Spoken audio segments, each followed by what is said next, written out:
Now it's time to go to the movies. This is our first of 12 lectures on movie scripts that span from Golden Age Hollywood to more recent classics, including the new wave of the 1970s and the indie revolution of the 1990s. Each of our scripts has been picked by the Writers Guild of America as one of the best of all time, so we'll be studying the scripts that professionals admire and aspire to write. Each is a different story genre, from comedy to tragedy to adventure, from romance to western to sci-fi, from surrealist to existentialist to avant-garde, from fairy tale to thriller to popcorn spectacle. And just as importantly, each script opens the door to a different cognitive experience. As we've seen, movies don't just carry our eyes to a new physical world. They transport our minds to a new psychological state. So each of our 12 scripts is designed to carry us to a different realm of emotion or perception or attitude, for a total of a dozen different cognitive effects. This broad variety should mean that you fall for at least one of our scripts at first sight, allowing you to connect to its cognitive effect and then reverse engineer the story structures behind it. Because once you reverse engineer that script, you'll have grasped the method for unlocking every other script, enabling you to connect to an endless range of movie experiences and incorporate their variety into your own writing. To guide you through the method of reverse engineering until it feels like second nature, every one of our lectures will follow the big format established by our 6 introductory lectures. We'll start by identifying the cognitive effect of the script's ending, and then we'll reverse engineer the script's 4 main story components: story world, character, plot, and tone, giving you a blueprint for writing like that script yourself. To preserve the authentic feeling of drafting a script, we won't ever show clips from the final films.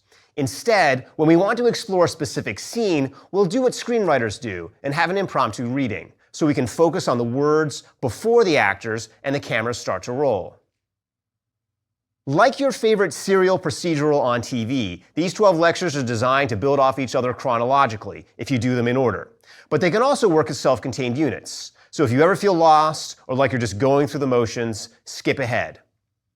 To get the most out of each lecture, I'd strongly recommend that you watch the film or read the full script first. If you can watch or read with at least one other person, that'll increase your pleasure and your commitment, and it'll also give you a screenwriting partner to work with. We'll kick off our 12 movies today with Golden Age Hollywood's most celebrated script, Casablanca. Since we'll be talking about the nuts and bolts of how Casablanca works, there will be plenty of spoilers, including, of course, a discussion of the ending. So if you haven't seen Casablanca yet or read its script yet, go check it out now. Casablanca is revered now as a classic script, but it was never meant to be anything remarkable. The story was flagged internally by Warner Brothers as sophisticated hokum, that is, as a bunch of nonsense dressed up in smart clothing, and many modern critics have agreed. To them, it's the bad kind of classic Hollywood, all glitter and no gold. But from the beginning, audiences and screenwriters have realized that there's something special about Casablanca's script that goes beyond mass-produced studio schlock and transports us to a place of deep romantic feeling. So let's turn now to the script of Casablanca and uncover its blueprint for that romantic feeling. If you already love Casablanca, you can use this blueprint to evoke the same feeling in your own screenwriting. And if you're not in love yet, this blueprint will help you connect to Casablanca's romance, so you can experience what Rick and Ilsa found forever in Paris. As we've seen, the first step in reverse engineering a script's blueprint is to turn to its ending and isolate its distinct cognitive effect as precisely as we can. So let's do that for Casablanca. Casablanca ends after our hero, nightclub owner Rick Blaine, has been reunited in Nazi-occupied Casablanca with the love of his life, Ilsa, who unfortunately for Rick happens to be married to Laszlo, the heroic leader of the Czech resistance. So to preserve Ilsa's marriage and Laszlo's fight against Hitler, Rick gives them his own plane tickets to freedom. Then Rick releases the Nazi collaborator, Renaud, who he's been holding at gunpoint, and heads south with him to join the resistance, cheerfully remarking, "I think this is the beginning of a beautiful friendship." Critics often complain that this ending is utterly illogical. Rick voluntarily gives up the woman he loves, And then in another surprise reversal, he becomes pals with his old enemy, prompting even Renault to tease Rick for his irrational behavior. I was right. You are a sentimentalist. But Rick isn't ashamed of being an illogical sentimentalist. In fact, he sees his illogic as a contribution to the resistance, a way to fight back a Nazi advance that at the moment Casablanca was written seemed poised to envelop the world. Rick places this enormous confidence in his illogical decisions because his sentimentalism has deep roots that go back to a time when being a romantic wasn't seen as a bad thing. That time was the high watermark of Romanticism in the mid-19th century, 100 years before, when poets and painters and thinkers from across Europe and the Americas had come to agree that reason was an unhealthy state of mind that had helped sever human life from the original goodness of nature. In the beginning, these romantics told us, we lived free and happy in the wild. We all shared and loved openly without needing laws or police to tell us what to do. And there were no wars because there were no possessions to fight over. But then we turned away from nature. We built fences around our lands and hoarded food and stole gold from other people and enslaved them. And to convince ourselves that this selfishness was justified, we invented logic to silence the cries of our hearts, building a fake civilization of reason. To liberate us from this man-made state of misery, the Romantics of the 19th century leveraged art's emotional power to overthrow the logical parts of our brains that had rationalized violence and inequality as necessary evils. So with poems like George Gordon Byron's She Walks in Beauty Like the Night, and paintings like Francesco Ayetz's The Kiss and Frederick Church's Twilight in Wilderness, the Romantics appealed to our hearts, guiding us back into what they saw as our natural state of peace and love. That's, of course, an oversimplification of generations of Romantic art, but the big story beats help us see Casablanca's own narrative purpose. The broad goal of Romantic art is to return us to our old sentimental nature, restoring the utopian togetherness we had before. And this feeling of sentimental return is exactly what Casablanca's ending provides. As Rick puts it to Ilsa, we'll always have Paris. We lost it until you came to Casablanca. We got it back last night. The key romantic word here is back. Rick has thrown off the artificial restraints of the logical present to return back to the illogical love of the past. That love is his true nature, the original goodness suppressed by the Nazis' machine world of rational order. And because Rick, like all romantics, believes that this deep love lies in all our pasts, his final actions help Casablanca get back to its old self too. By killing the Nazi officer who invades Casablanca at the beginning of the script, by generously sacrificing his own happiness to save Ilsa's marriage, and by walking off arm in arm with his old foe, Renault, Rick returns the world to its ancient ways of generosity. This is why audiences have so powerfully embraced the ending of Casablanca. They agree that it's illogical, but to them, that's the whole point. Casablanca has revealed that logic is the enemy, the modern invention that has frozen our hearts, allowed war to flourish, and alienated us from the deeper togetherness that we once knew. So the ending of Casablanca gets rid of logic and liberates our hearts as we join with Rick in getting back to our natural state of selflessness and friendship. That's the cognitive effect of the end of Casablanca, a mood of sentimental return that frees us from logic so that we can recover a lost utopian love. But how does the script for Casablanca transport us to this unlikely ending? How does it convince the modern skeptic in us to let go of our logical objections and follow Rick back to our romantic nature? Well, the script starts at the beginning by creating its story world. The script opens with a narration that briskly explains the history of Casablanca's occupation by the Nazis. But as we saw back in our introductory lecture, the world of scripts are more than just physical geographies. They're the rules of action that dictate how life works in those places. So to introduce its own story rules, Casablanca's script begins with a short scene where two policemen mechanically shoot a civilian in the back, aligning the story world with the classic boom, boom, boom of tragedy. And the script then adds its own twist to this classic story world by showing the modern force that's driving the tragic boom, boom, boom in Casablanca. That modern force is the Nazis' regime of law and order. And the opening beats of Casablanca demonstrate the special menace of this regime by showing that it's destroyed the civilian's humanity long before the cops shoot him.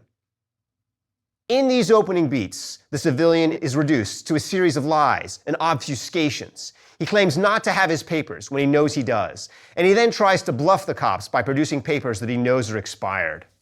These pathetic efforts at lying and cheating reveal that the Nazis haven't just physically conquered Casablanca, they've conquered it psychologically. Their artificial statutes and regulations have made everyone, even the civilians who despise these regulations, into frauds and fakes. And after the civilian's death, the script drives home this new rule of the story world by showing that no one on the street flinches when the civilian is shot. Instead of rising up in feeling, everyone rationally swallows their emotions. As the script informs us a few beats later, sympathy is evidently in short supply in Casablanca. But as we know from Casablanca's ending, this story isn't a tragedy. It's a heroic narrative. And so after introducing the tragic heartlessness of its story world, the script then introduces the heroic characters who will battle this rule and eventually overturn it with a rule of their own, restoring sympathy to Casablanca. Of these heroic characters, the main one is Rick. The script crisply establishes Rick's conflict with the story world through a little vignette where a rival bar owner asks Rick to buy his musician. Rick replies, "I don't buy or sell human beings." To which the rival remarks in dry surprise, "That's too bad. That's Casablanca's leading commodity." You can't have a clearer introduction of the conflict between a main character and his story world than that. The story world of Casablanca is bluntly identified as an unsentimental place where humans are traded for profit. But Rick's heart won't allow him to do the logical thing and exploit this situation for his own material gain. To him, human beings are more than just commodities, and so he will be part of the sentimental resistance, fighting the Nazis and their artificial suppression of human sympathy. But part of the brilliance of Casablanca's script is that it doesn't immediately introduce Rick's sentimental nature. Instead, it begins by making Rick seem as heartless as the Nazis he'll oppose. In the opening beats of the script, before Rick's refusal to sell his musician, Rick is cool to everyone. He plays chess by himself. He never drinks with the customers. He speaks coldly to the black market hustler Ugarte and is called very cynical by him. So instead of making it immediately clear that Rick will fight against the tragic rule of Casablanca's heartlessness, the script begins by implying that Rick is just an extension of it. Why does the script do this? Why does it begin by introducing Rick as a cynic and only later reveal that he's a sentimentalist? Well, in heroic scripts, this kind of opening feint is a common reverse engineer because it has two powerful psychological consequences. First, it establishes just how oppressive the story world is by showing that even our hero is struggling to be himself. So it's like starting a boxing film with a boxer losing a fight, or beginning a romantic comedy with a breakup. It makes the challenge ahead seem that much more daunting, so that at the end of the story, the victory seems that much more heroic. Second, this feint establishes a conflict within our main character. It shows Rick as a man at war with himself. To protect the things he cares about, he feels forced to take on the ruthlessness of the world around.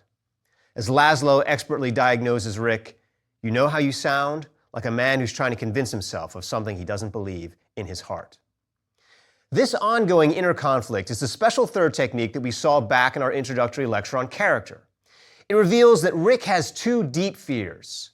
First, of becoming as heartless as the fascists he hates, and second, that his heart will get himself or others hurt. And so it makes Rick a source of sympathy, encouraging skeptical modern audiences to identify with Rick's sentimental nature and bond with it. So if you're thinking about writing a heroic script, consider borrowing this technique from Casablanca. Don't immediately introduce your hero in opposition to the rule of the story world.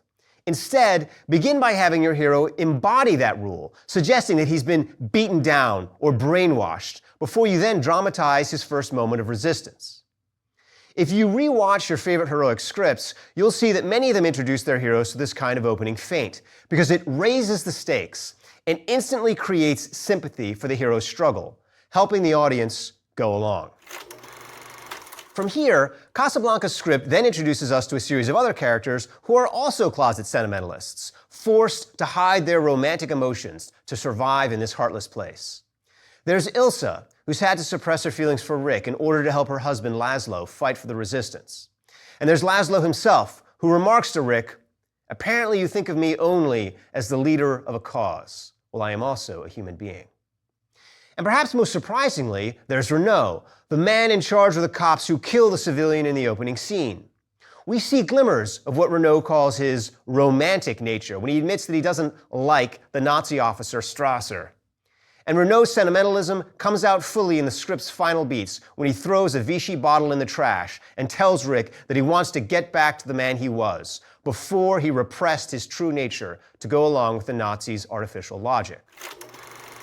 Because the script portrays Ilsa, Laszlo, and Renaud as closet sentimentalists caught in the same inner struggle as Rick, it deploys our special third technique for character to generate sympathy for all of them. Now, why would the script do this? Why not limit the audience's sympathy to the main character, Rick? Why encourage sympathy for the woman who leaves him, for his romantic rival, and even for the occupying police? Why give all of these minor characters their own special moments of soliloquy?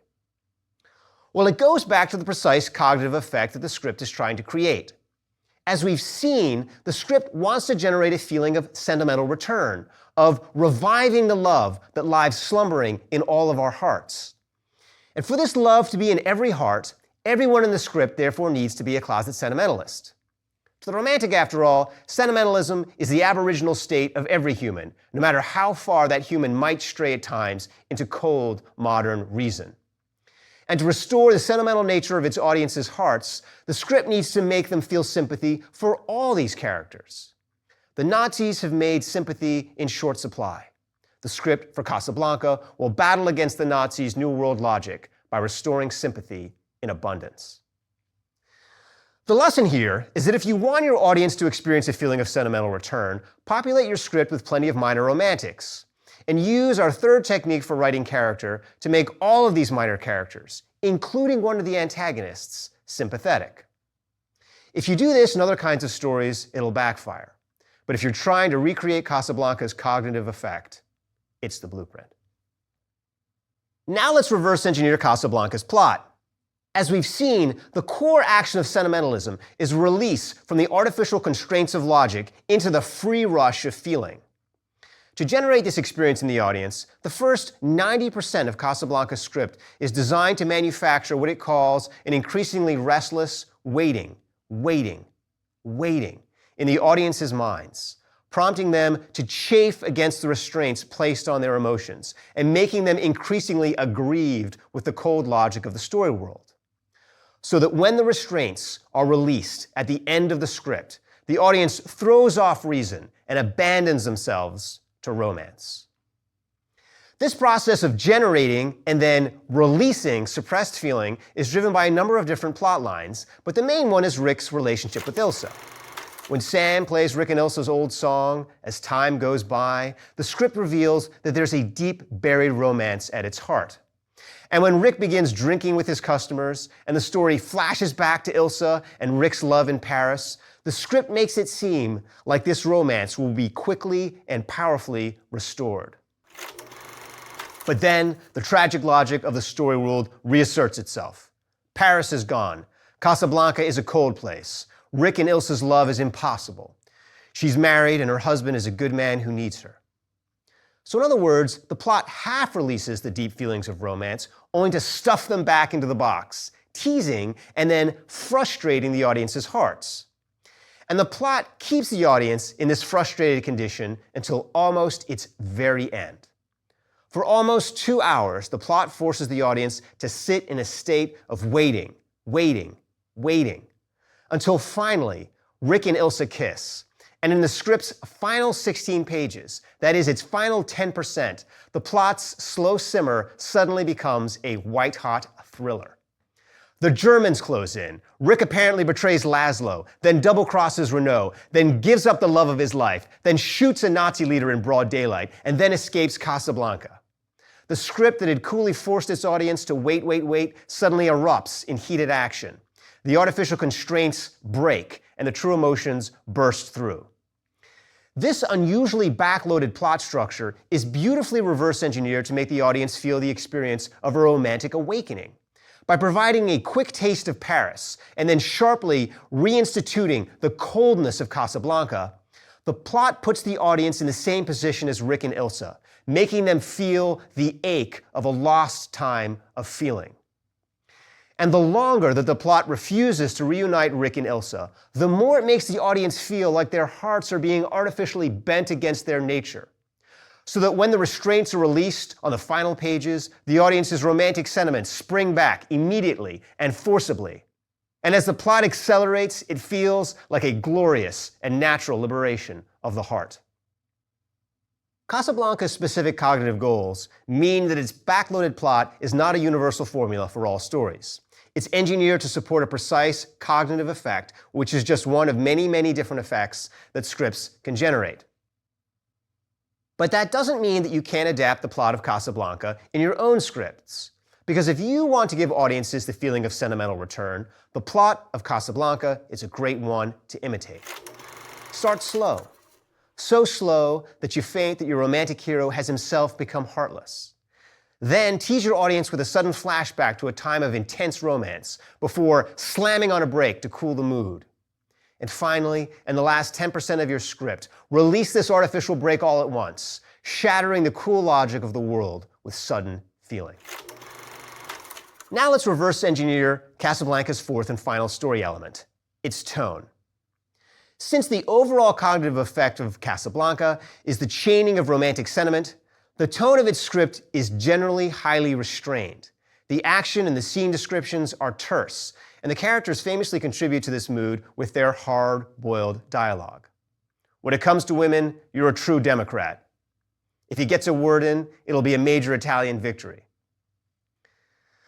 But to stir a feeling of sentimental resistance in the audience, the script offers careful hints of the deep feelings locked in the story world beneath.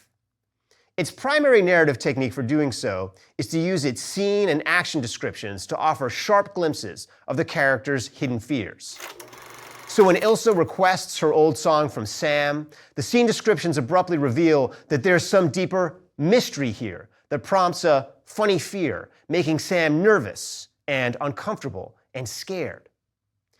By exposing the characters' deep fears in scene and action descriptions like this, the script displays its own empathetic connection to what, as we saw in our introductory lectures, is the deepest level of the human psyche. But having provided these quick flashes of empathy, the script then restrains itself, resuming its measured, neutral tone, and making the reader yearn for more of the emotional mystery beneath. So to write a script with the tone of Casablanca, you want to create a special kind of sentimental narrator. Like Rick, the narrator should be a closet sentimentalist, so that its action and scene descriptions are generally matter-of-fact and even dryly ironic. Until, in the key story beats, the narrator's heart breaks through, focusing empathetically on the character's deep fears and vulnerabilities. Now that we've reverse engineered the nuts and bolts of Casablanca's story world, character, plot, and tone, let's flesh out the script's blueprint for sentimental return by looking at a couple of its key scenes in more granular detail. To reverse engineer the cognitive effect of sentimental return, the screenwriters realized that they had to craft two different kinds of scenes. The first kind of scene makes the audience feel as though their hearts are being artificially constrained, prompting them to yearn for unfettered feeling. And the second kind of scene then throws off the constraints and achieves emotional release. The script is packed full of examples of the first kind of scene because the key to creating the ending's emotional payoff is to build the audience's sense of artificial emotional constraint until they become illogically desperate to break free. And perhaps the most memorable of the many scenes that builds this feeling of emotional constraint is the one where Laszlo attempts to extract the truth from Ilsa. This scene begins when Laszlo asks Ilsa if she was lonely in Paris when he was in the concentration camp. He tells her that he knows how it is to be lonely. Then he tells her he loves her. And when she can't say that she loves him back, he promises to believe it anyway. And finally he leaves until she calls him back, wanting to tell him something. But she still can't say the words, and so he kisses her politely and goes out the door. So the first thing this scene does is to deploy the screenplay recipe for sympathy toward two characters at once, making the audience feel sympathetic for both Ilsa and Laszlo by dramatizing both of their individual conflicts of fears. Laszlo is afraid of losing Ilsa, but he's also afraid of forcing her heart, because that wouldn't be love. Meanwhile, Ilsa is afraid of hurting Laszlo by concealing the truth, but she's also afraid of hurting him worse by telling him about what she was really up to in Paris. So by using Ilsa and Laszlo's soliloquized conflicts to create sympathetic identification for two characters who both want different things, the scene ensures that the audience will end up emotionally frustrated. Ilsa and Laszlo can't both get what they want, and since our hearts feel with them both, we're doomed to have to follow them in choking back our real feelings.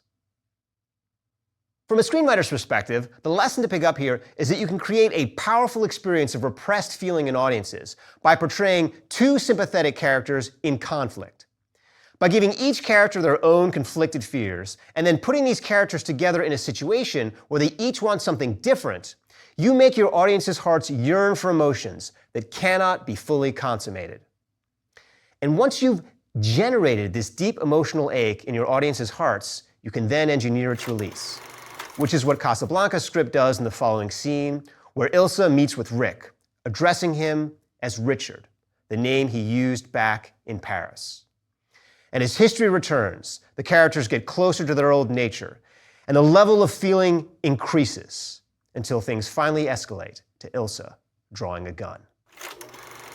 All right, I tried to reason with you. I tried everything. Now, I want those letters. Get them for me. I don't have to. I've got them right here. Put them on the table. No. For the last time, put them on the table. If Laszlo and the cause mean so much to you, you won't stop at anything. All right, I'll make it easier for you. Go ahead and shoot. You'll be doing me a favor. Richard, I tried to stay away. I thought I would never see you again, that you were out of my life. The day you left Paris, if you knew what I went through, if you knew how much I loved you, how much I still love you. The dialogue starts here with Ilsa uttering the word reason, prompting Rick to challenge this tragic rule by telling Ilsa that if she really wants to be rational, she'll shoot him, relieve him of his misery, and get the letters she needs. Logically, everybody wins.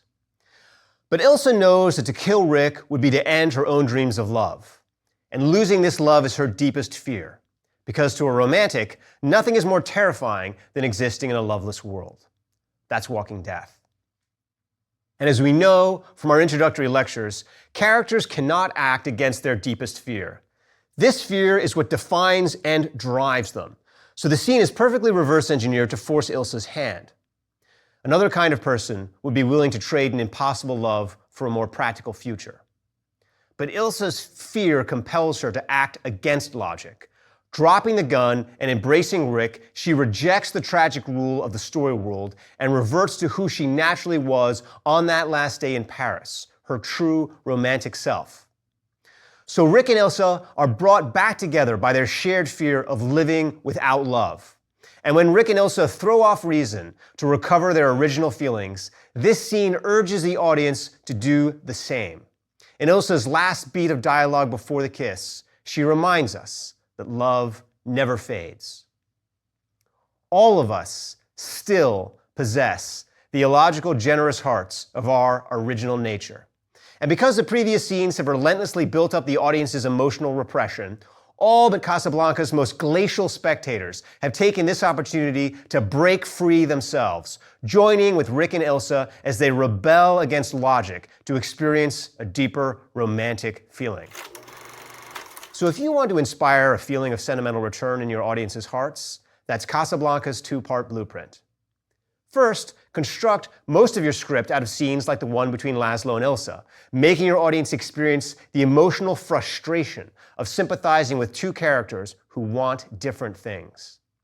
Then, release this pent-up frustration with a scene where two sympathetic characters are brought out of opposition and into alignment by the triggering of their deep, identical fear, giving the audience a clear channel for their own feelings to flood through at last. That's the big blueprint for how Casablanca generates sentimental return. So if you'd like to write a script that creates the same cognitive effect, start by establishing a heartless world. Then introduce an ensemble of characters with a passionate past who are forced to resist their true feelings. Then use the soliloquy recipe and suppressed moments of romance and flashbacks to love to build the audience's sympathetic craving for emotional release, scene after scene after scene. Until finally, right at the end, the chains break, history floods back, and the illogical love of nature returns. To get started on your own Casablanca, here are a couple of exercises you can try. First, imagine a story world where people are forced to act against their nature. Then introduce that world with a short scene that shows a minor character behaving artificially. Second, build your audience's sense of emotional constraint by crafting a scene between two sympathetic characters who are in conflict. Then at the end of the scene, show how the characters are suddenly brought together by the same deep fear, triggering an emotional release.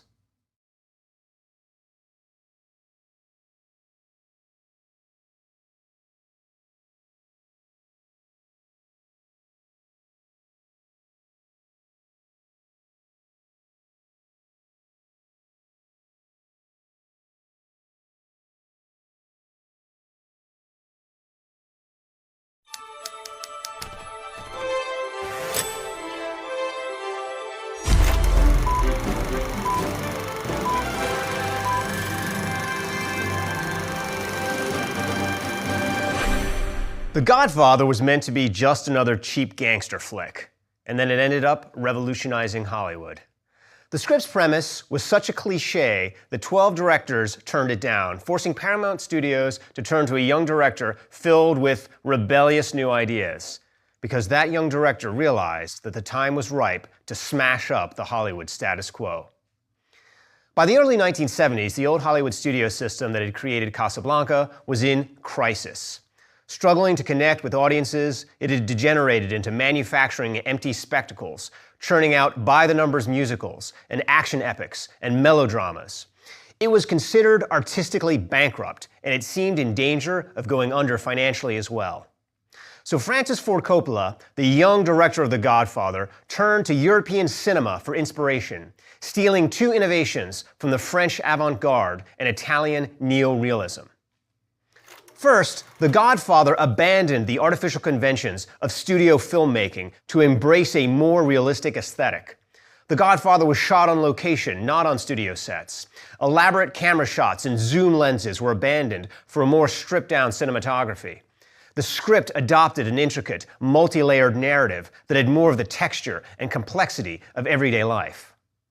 Second, The Godfather drew heavily on the hyper-stylized aesthetics of avant-garde cinema. Scenes were shot in a wide tableau format to convey the feeling of a painting. Shadows and colors were boosted to convey specific feelings and emotions. Story beats were invested with an operatic quality that gave them heightened meaning. The result was to startle and excite audiences with a film that seemed both more physically realistic and more psychologically intense, fusing an objective frankness about the grittiness of the external world with a subjective frankness about the ferocity of our internal psychology. So even though the film seemed to embrace a kind of contradiction, claiming a journalistic accuracy even as it swelled with avant-garde license, these two storytelling approaches worked together to drive home a single, visceral experience, a rawly urgent portrait of the animal world without, and our animal hearts within. To the American audiences in the 1970s, this felt a very fresh kind of story, but its origins were in fact very old. By telling a story about larger-than-life passions that collide in a dark and frightening world, The Godfather was reviving one of the ancient experiences of tragedy, giving American audiences their own version of Hamlet or Oedipus. And the result was an enormous success. The Godfather became the highest-grossing film up to that point in history, beating out Gone with the Wind and The Sound of Music in worldwide receipts, and becoming an American classic, endlessly quoted and imitated.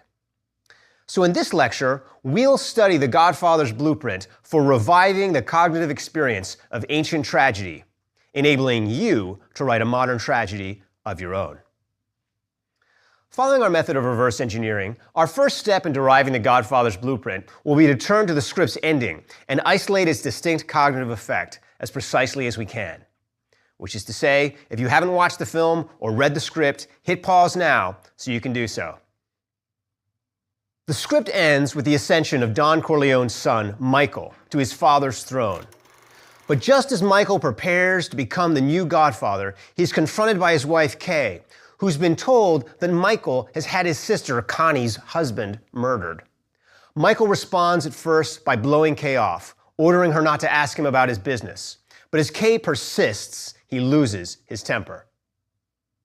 So the last thing we see is a group of people lining up to kiss Michael's hand and call him by his father's name as the door closes on Kay, shutting her out from the throne. And as we watch with Kay, Michael vanishes into the darkness. His power has made him into a kind of god, but not a god in the image of his self-proclaimed Catholicism. Instead, Michael has become the kind of god worshipped by his more ancient Italian ancestors, the Romans.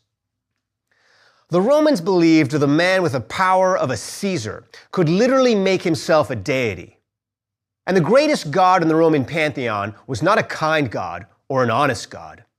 He was Jupiter, a god of violence and sexual conquest, who took what he wanted through murder and rape. He had no interest in being equal partners with his wife or treating her honestly. He considered it his divine right to lie and to cheat. Because after all, he was the most powerful being on earth. Who should he answer to? Why should he justify himself? He alone determined what constituted justice. He alone had the power to punish and to show mercy. How did the Romans feel when they imagined this god? Well, they experienced a cognitive effect that we now usually call the tragic sublime. The experience of the tragic sublime is one of terror mixed with wonder. It's that uneasy sense you get standing on a mountain cliff as the shadows of night drop down and you feel amazed at the vast bigness of nature and chilled by your own insignificance within it. It's the feeling the ancient Romans got when they caught a glimpse of Jupiter in the violence of a thunderstorm, his deity hidden in the storm clouds, but his lightning power in full view. And it's the feeling we get at the end of The Godfather. The feeling that we've caught a glimpse of a great inhuman force that shuts us out before we can rationalize or understand it. A dark god who descends upon the earth to satisfy his lusts, and then disappears up into his mountain throne, terrifying and fascinating our hearts at once. So how does the script transport us here? How does it fill our minds with the terrible awe of the tragic sublime? Well, it starts by laying out the story world.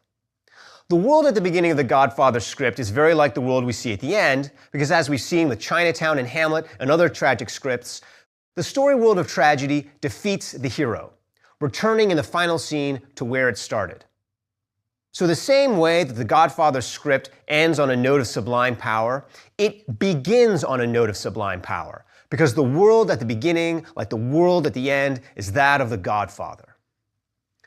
This is a world where one man is the law. He is justice, and he is mercy. He is the sun, and he is the rain.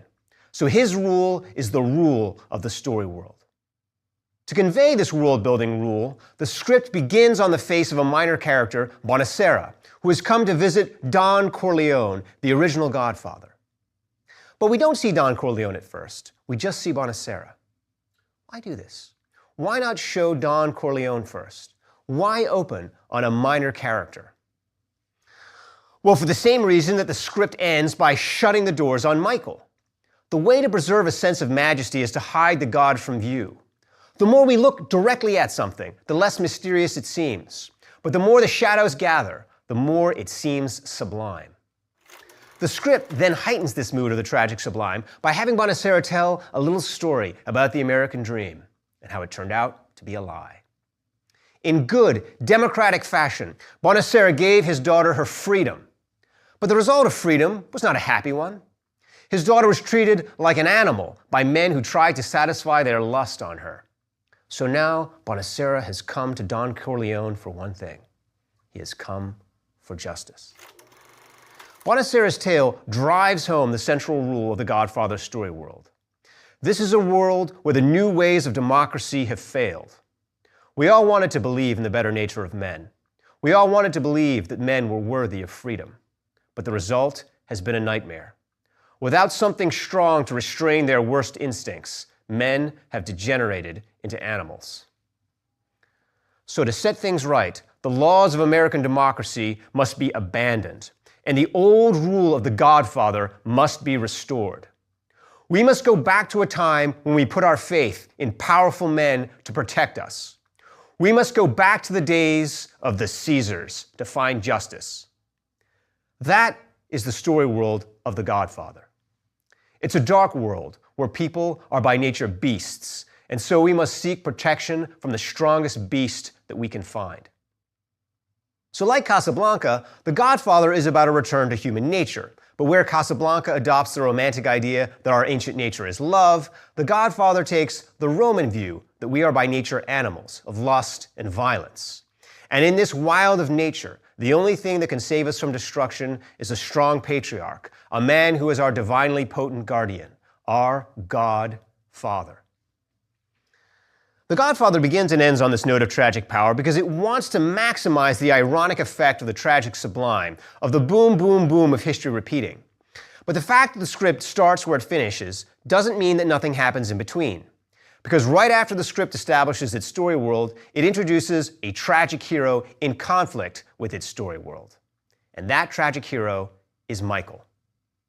Michael is Don Corleone's son, a full-blooded member of the family. But instead of introducing Michael as a son who has submitted to his father's rule, the script carefully introduces Michael as an outsider in conflict with his family. The first hint of Michael's conflict is introduced right after the opening scene, when Don Corleone is organizing a family photo at his daughter's wedding. The only problem is that Michael isn't there, leading Don Corleone to dismiss the photographer. So right away, the script tells us that Michael has established space between himself and the other members of his family. And the script then continues to emphasize Michael's apartness by having him arrive at the wedding in a Marine Corps uniform. This uniform might seem a minor thing, but Michael's choice of clothes is a very big one because it aligns Michael with a long-standing effort to destroy the family loyalties that perpetuate the Don's authority.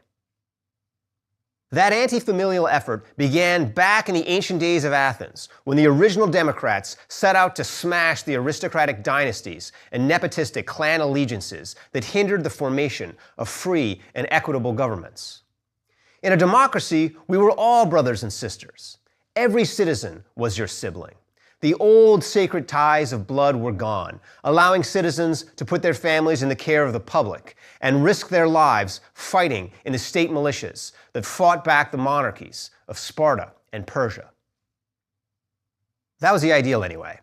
But the ancient conflict between the family and the state was never fully resolved, and so it became an omnipresent feature of democratic art.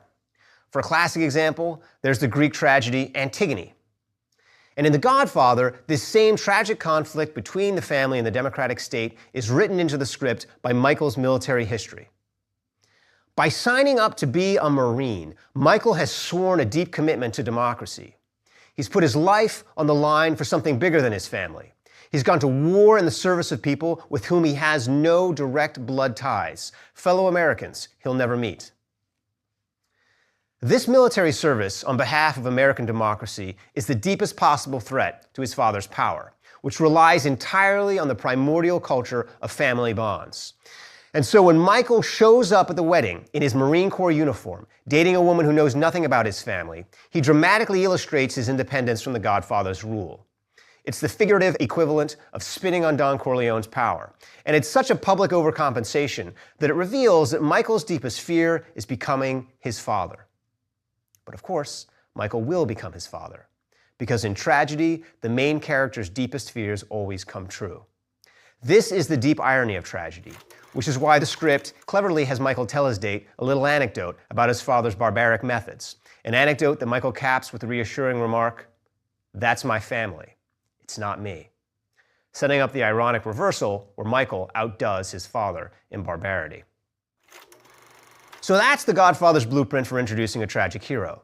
And if you want your next script to recreate The Godfather's sublimely tragic cognitive effect, you can steal this blueprint. Establish in your opening scenes that your character's deep fear is submitting to the tragic rule of the story world. Then have him declare independence from that rule, setting in motion his ironic destruction. So how does this ironic destruction occur? Well, like all plots, the plots of tragedies are reverse engineered. In the case of The Godfather, the plot has to turn Michael into his father, pulling him back into his family and making him an old world patriarch. And the script does this simply and elegantly by drawing on the most ancient of blood ties, the law of revenge. Back in the archaic swamps of human societies, families were bound together by the code of revenge. If someone did something to your family, you could do it back to their family with perhaps a little extra punch. This was called justice, and it's what Bonacera comes asking for in the opening scene. His daughter has been physically abused, so to get justice, Bonacera wants the bones of her attackers broken as well. By asking the Godfather for justice, Bonacera tells the Don that he is family. That Bonacera's daughter is now the Godfather's daughter. And so by turning to revenge, Bonacera is suggesting that the only true law is the law of the family.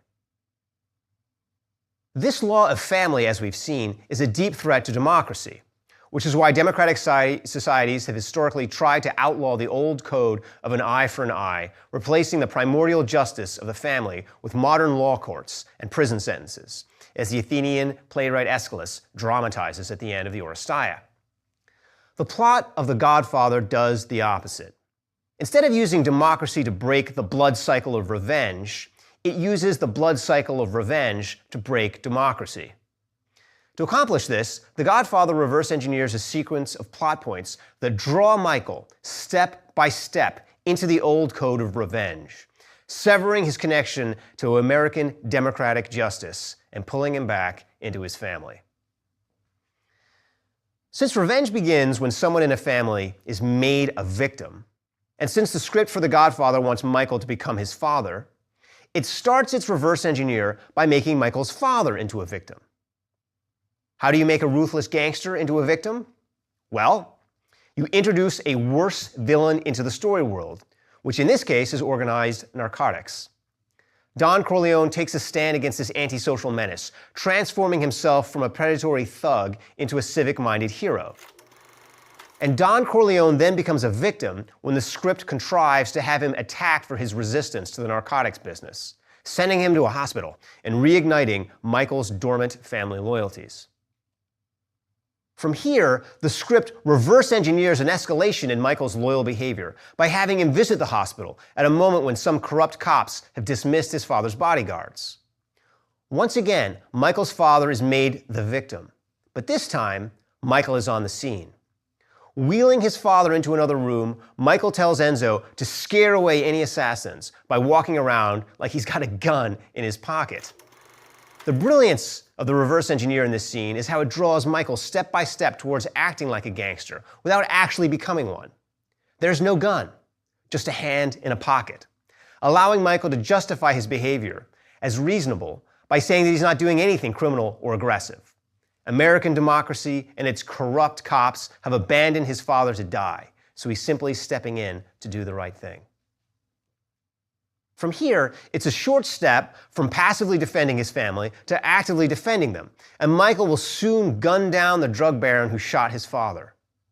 With that, Michael gets pulled into the ancient vortex of revenge, and the remainder of the plot is then reverse engineered to pull him in deeper and deeper.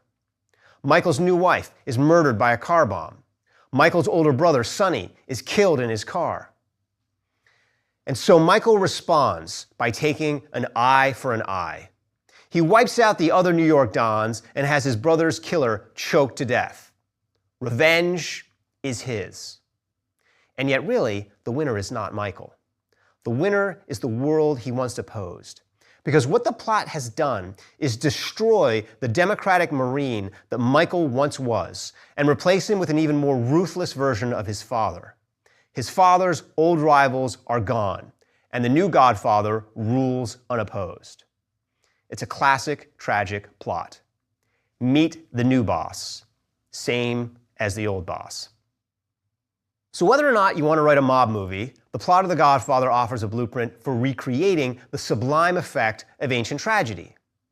The key is to build back a chain of plot events that draw the main character into following the rule of the story world that he initially opposes.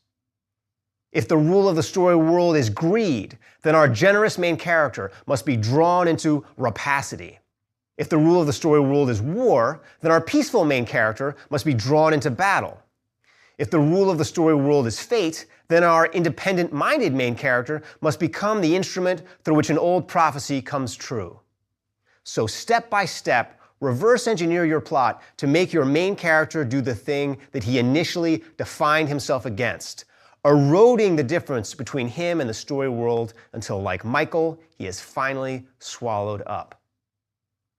Now let's reverse engineer the fourth main story component of The Godfather script, its tone. Like the passage from the Iliad that we analyzed in our introductory lectures, The Godfather employs a special kind of God's eye narrator that combines a mood of divine power with an attention to human feeling. This tone infuses every beat of every scene, but it's also there in a more subtle feature of the narrative, the transitions between scenes. Take, for example, the transition that follows Sonny's violent revenge on Carlo for beating Connie.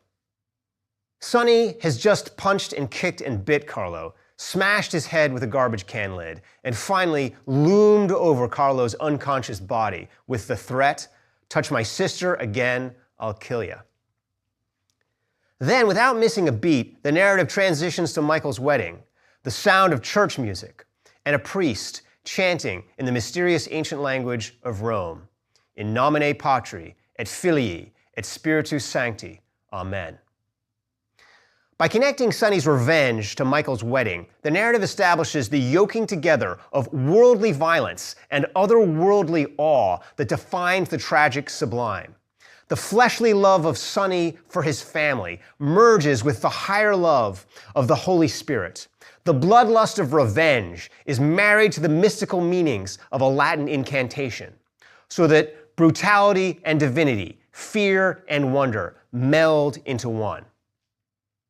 The more general screenwriting lesson here to remember is that one of the most powerful ways you can generate tone is through your scene transitions.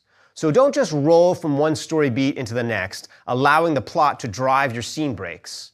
Carefully choose where you stop your scenes and where you cut to next, so that you establish juxtapositions that communicate the deeper mood or atmosphere you want to create. If you're aiming for irony, you can cut from a grand pronouncement to something absurd that undercuts it. If you're aiming for sentiment, you can cut from a heartfelt expression to a scene that manifests it. This is how your narrator works quietly beneath the surface, and you can often do more tonal work between scenes than within them. And the more local screenwriting take-home here is that if you want your next script to generate the Godfather's atmosphere of the tragic sublime, invest your narrator with this same sentimental omnipotence, the taste of blood combined with the inscrutable light of the deity, forever and ever. Amen. Now that we've reverse engineered the nuts and bolts of The Godfather's story world, character, plot, and tone, let's flesh out the script's blueprint for the tragic sublime by looking at a couple of its key scenes in more granular detail.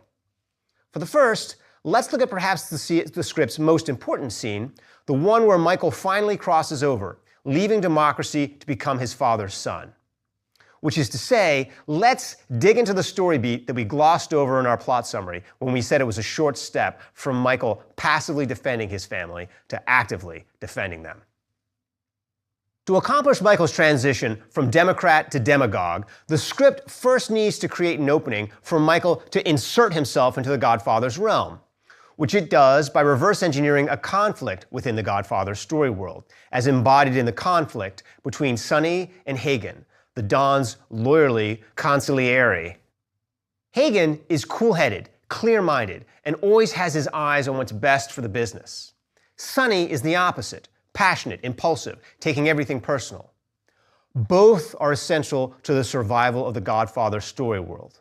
The passion of Sonny fuels the family business, while the cool-headedness of Hagen channels it productively. And so when Don Corleone ends up in a hospital, the script reverse engineers a crisis in the family by having Sonny and Hagen disagree over how to handle the situation. Sonny argues that if they don't seek blood revenge for the hit against the Don, their enemies will see them as weak and the family will be undone. Meanwhile, Hagen insists that an all-out war will destroy the family's business interests. So by manufacturing this crisis, the script establishes that the story world of The Godfather is trapped between two equally bad options. Whatever it does will ruin it. This creates an opening for Michael to step in and save the family. And no less importantly, it creates a motive for Michael to act. As we've seen in earlier lectures, a conflict between two fears is the recipe for sympathy. And so by expressing the conflicting fears of the Godfather's story world, Sonny and Hagen pull Michael into identifying with the story rule that he initially opposed, motivating him to hatch a plan to rescue it. Michael's plan here marries Sonny's passion to Hagen's reason. He wants to kill a cop out of revenge, and then cool-headedly use the family's resources to contain the blowback. So Michael's plan is calculated enough to win over Hagen, while being bold enough to satisfy even Sonny's lust for blood punishment. Which is why Michael dryly tells his brother, "It's not personal, Sonny, it's strictly business." Of course it's personal, but it's also perfect business. This ingeniously clever scene gives you a simple two-part blueprint for scripting your own hero's tragic conversion to the rule he opposes. First, establish a conflict between two sides of your story world's tragic rule, each voiced by a different character, creating sympathy for the story world in the hero's heart.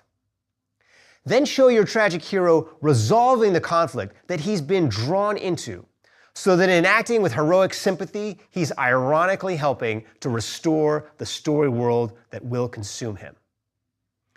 This classic story structure for reverse engineering tragedy goes all the way back to Oedipus, where the title character is drawn into heroically solving the riddle of the plague, a solution that ironically destroys him. For our second scene, let's look at the moment where Michael gets Kay to marry him. Why is this little scene so important? Well, for a tragedy to generate the cognitive effect of the sublime, its ending can't be a complete surprise. As the ending is happening, it has to feel both unexpected and ironically fated.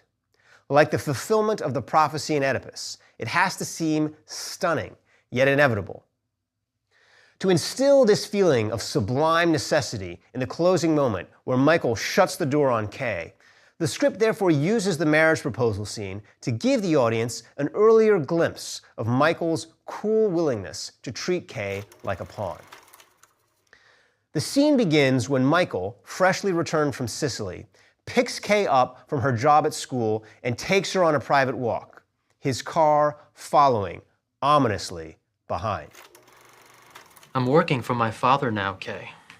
He's been sick. Very sick. But you're not like him, Michael. I thought you weren't going to become a man like your father. That's what you told me. My father is no different than any other powerful man. Any man who's responsible for other people, like a senator or a president. You know how naive you sound? Why? Senators and presidents don't have men killed. Oh, who's being naive, Kay? Kay, my father's way of doing things is over. It's finished. Even he knows that. I mean, in 5 years, the Corleone family is going to be completely legitimate. Trust me. That's all I can tell you about my business. After this brief exchange, Michael proposes to Kay, and although Kay initially resists, Michael finally compels her with these lines. What's important is that we have each other, that we have a life together, that we have children, our children. Kay, I need you, and I love you. This scene is the modern version of the Richard III seduction scene we analyzed in our introductory lectures. Once again, a man coolly manipulates a woman who has every reason to doubt him to instead become his wife. And in fact, this scene steals a trick from that earlier Shakespearean scene. We saw Richard confuse Anne's sense of right and wrong by arguing that it's a good thing that good men die, because then they go to heaven. And in the same vein, Michael confuses Kay's sense of right and wrong by noting that the leaders of American democracy are gangsters too. Up is down is up, so don't hate me. Marry me. From here, this scene then reverse engineers two other motivations for Kay to do the apparently unthinkable and accept Michael's proposal. First, to set up Kay's desire for a family, it starts by showing her with a group of children. That's classic reverse engineering. The scene doesn't begin with Kay at home or on a walk with a dog. It opens with Kay at a school, setting up Michael's blunt appeal. What's important is that we have children, our children. Second, there's the scene's devastating closing line, I love you. By itself, this line isn't especially remarkable. You might have heard it in a film or two before. But to invest the line with special power, the script again builds backwards, laying in an earlier scene where Kay has told Michael she loves him and begged him to tell her the same. To which Michael responds only, I can't talk. I'll see you tonight.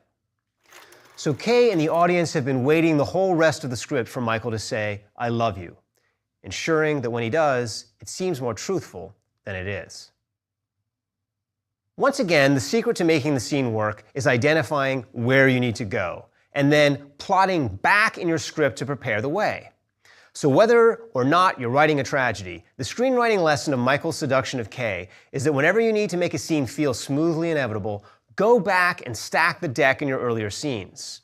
Because this is how the gods of tragedy control human lives. Long before the moment of truth arrives, they predestine it. So if you ever find yourself struggling with the scene, unable to get your characters to do what you want, don't resort to strained dialogue or implausible conversions or other things that bend your characters out of shape. Instead, like The Godfather does to Kay with Michael's I love you, scroll back in your script and lay in the groundwork during an earlier scene, dooming your characters to follow the plot.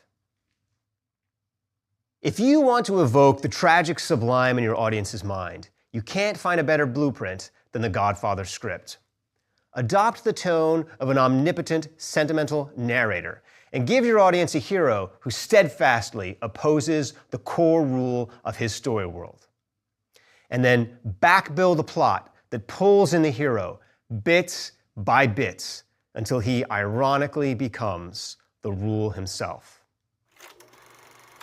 If you'd like to get started on your own classic tragedy, here are a couple of exercises you can try. First, imagine a story world ruled by an older way of life. Then imagine a character with a newer perspective. Now, reverse engineer the main strokes of a plot where the character comes into conflict with the story world and is then drawn step by step into abandoning his new perspective for the older ways of living. Second, write a conversion scene like the argument between Sonny and Hagen, where the old way of life splits between two opposite fears, generating sympathy in the heart of your tragic hero and drawing him into ironically saving the story world that he once defied.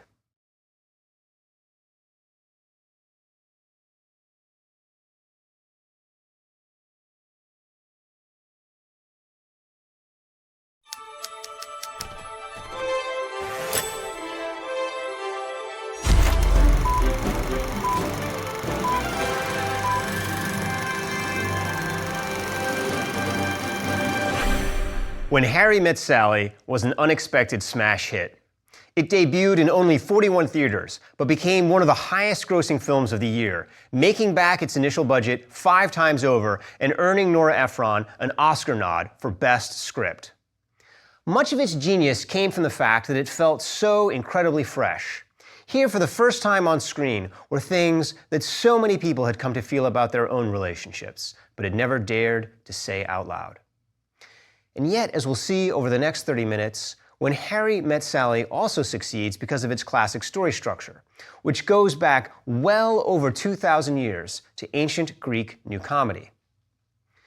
This time-warping quality of When Harry Met Sally is why we're jumping out of chronological order to do it before Jaws and Star Wars and Annie Hall.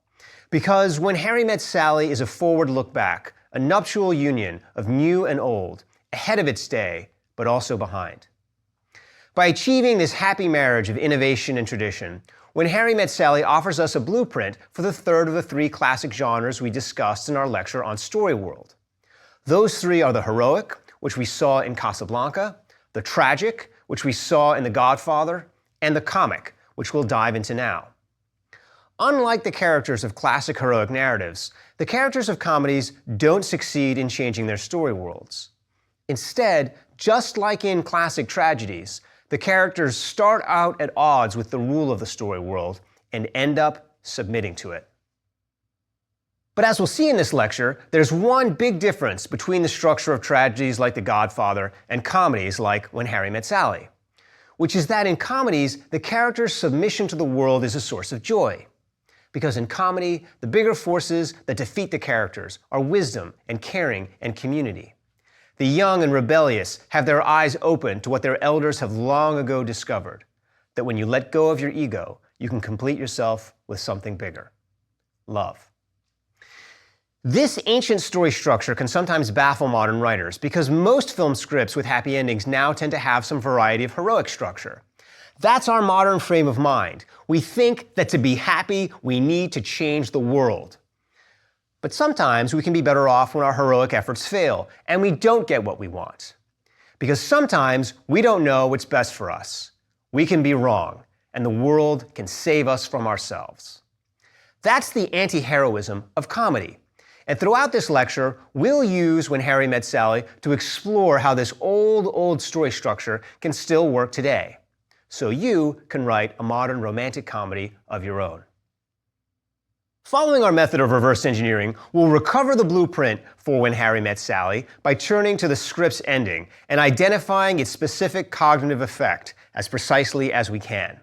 So if you haven't watched When Harry Met Sally or read the script yet, now's the time to hit pause and do it. The script ends by giving us, the audience, exactly what we want, which it does by giving Harry and Sally exactly what they want too.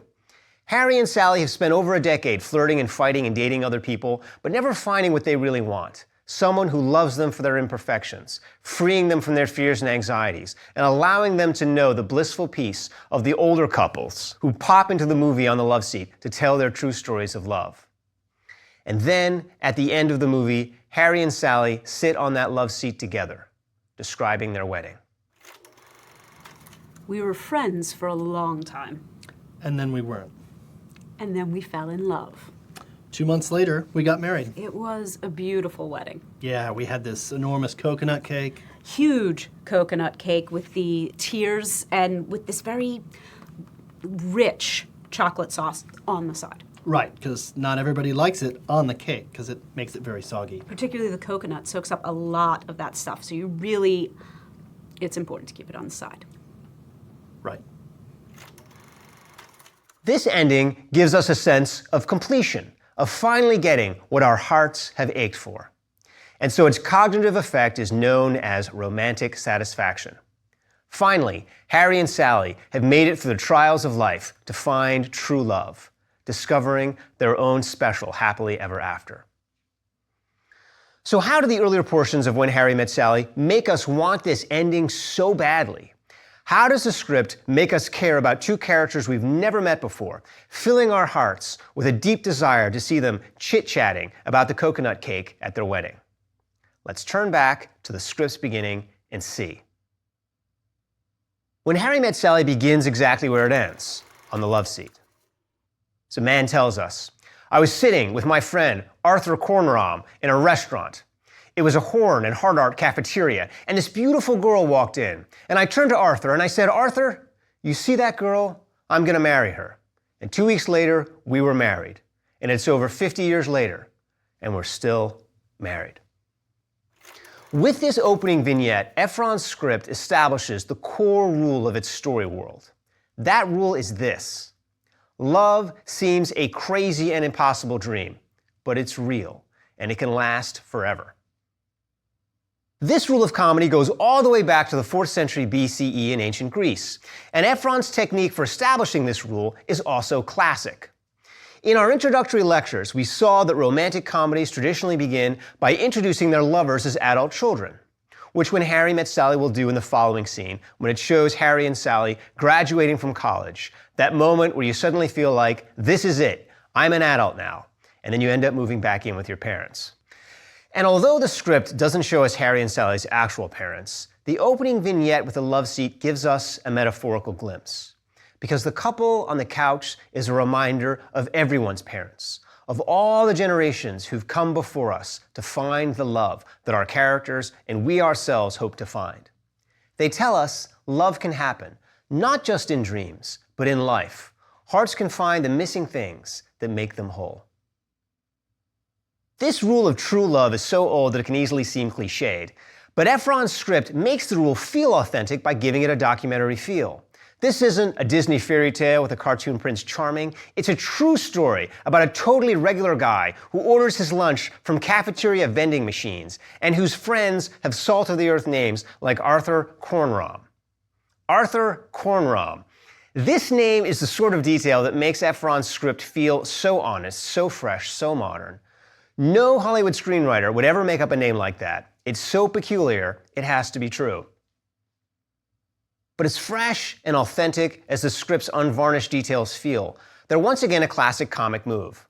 Back in the ancient world, the scholars of Greece and Rome agreed that comedy should always be about ordinary people. Because when audiences saw these ordinary people find happiness, they knew that it could happen to them too.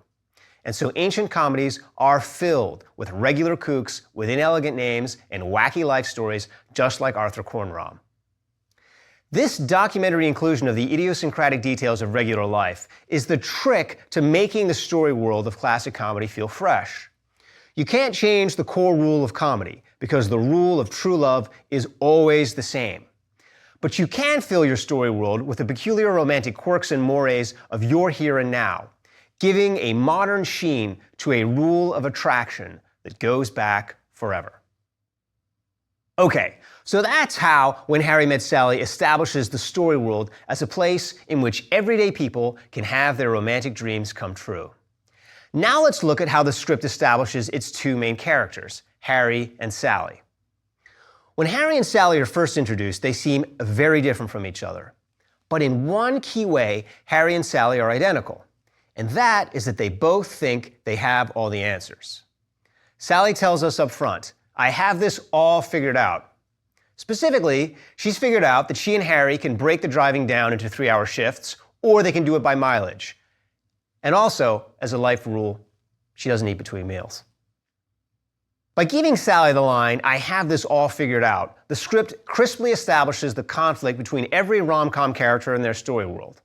At the beginning of the script, the characters of romantic comedies always believe they've got everything figured out. Why? Because the young always think they know it all. That's what it means to be young. It takes long, hard life experience to realize that you don't know as much as you thought you did. To realize, in fact, that you don't know much at all. Harry is older than Sally, but he's an even worse know-it-all. He slept with 10 women, so he's sure that he's seen deep into the female mind. He's been to law school, where he's picked up the answers to everything. And he's absolutely certain that there are no happily ever afters. Here's how Harry lords that superior knowledge over poor, inexperienced Sally. Do you ever think about death? Yes. Sure you do, a fleeting thought that jumps in and out of the transom of your mind. I spend hours, I spend days. And you think that makes you a better person? Look, when the shit comes down, I'm gonna be prepared and you're not. That's all I'm saying. This is a classic way to introduce your two romantic leads. Have one of them out-know-it-all the other. Because the goal of the opening beats of a romantic comedy is to establish that your two main characters are both know-it-alls, who despite their superficial differences, share the same deep conflict with the story world. The rule of the comic story world, as we've seen, is the rule of true love. And Harry and Sally's shared conflict with this rule is that they think that true love is a naive, old fiction. Maybe people like their parents believed in it earlier, less sophisticated times. But Harry and Sally feel too worldly and modern to believe in true love now. Harry knows that love is really about sex. And Sally is sure that the point of Casablanca is that women are too practical to fall in love.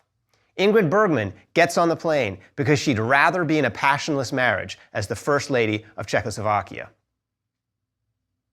With these introductions of Harry and Sally, the script reveals the two big lessons for introducing main characters into a comedy. First, if you want to write a classic comedy, create a character who deludes himself into thinking that he knows more than his parents in their generation. And second, if you want to write a classic romantic comedy, create two characters who delude themselves into thinking that they know more than their parents. These two recipes also happen to be the ones for introducing the characters of a classic tragedy.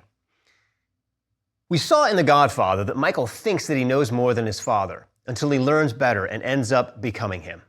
And of course, in Romeo and Juliet, the two star-crossed lovers also believe that they know far more than their parents, until they end up dying when Romeo makes the rookie mistake of thinking that Juliet has poisoned herself.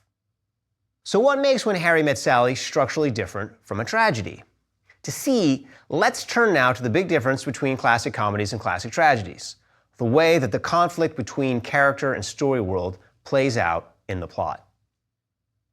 The basic plot of all classic romantic comedies is the same.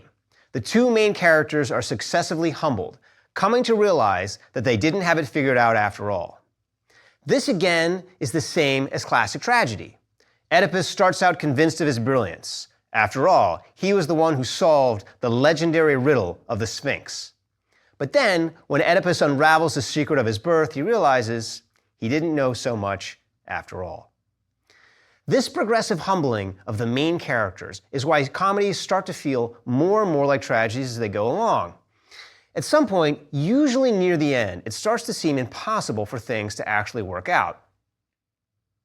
But that, of course, is what comedies want to make the audience believe. For a comedy to succeed, it has to force its audience to admit that they can't see it all. Because only when the audience abandons its own know-it-allism can the plot surprise them, allowing magic to happen, dreams to come true, and love to fall down from the sky.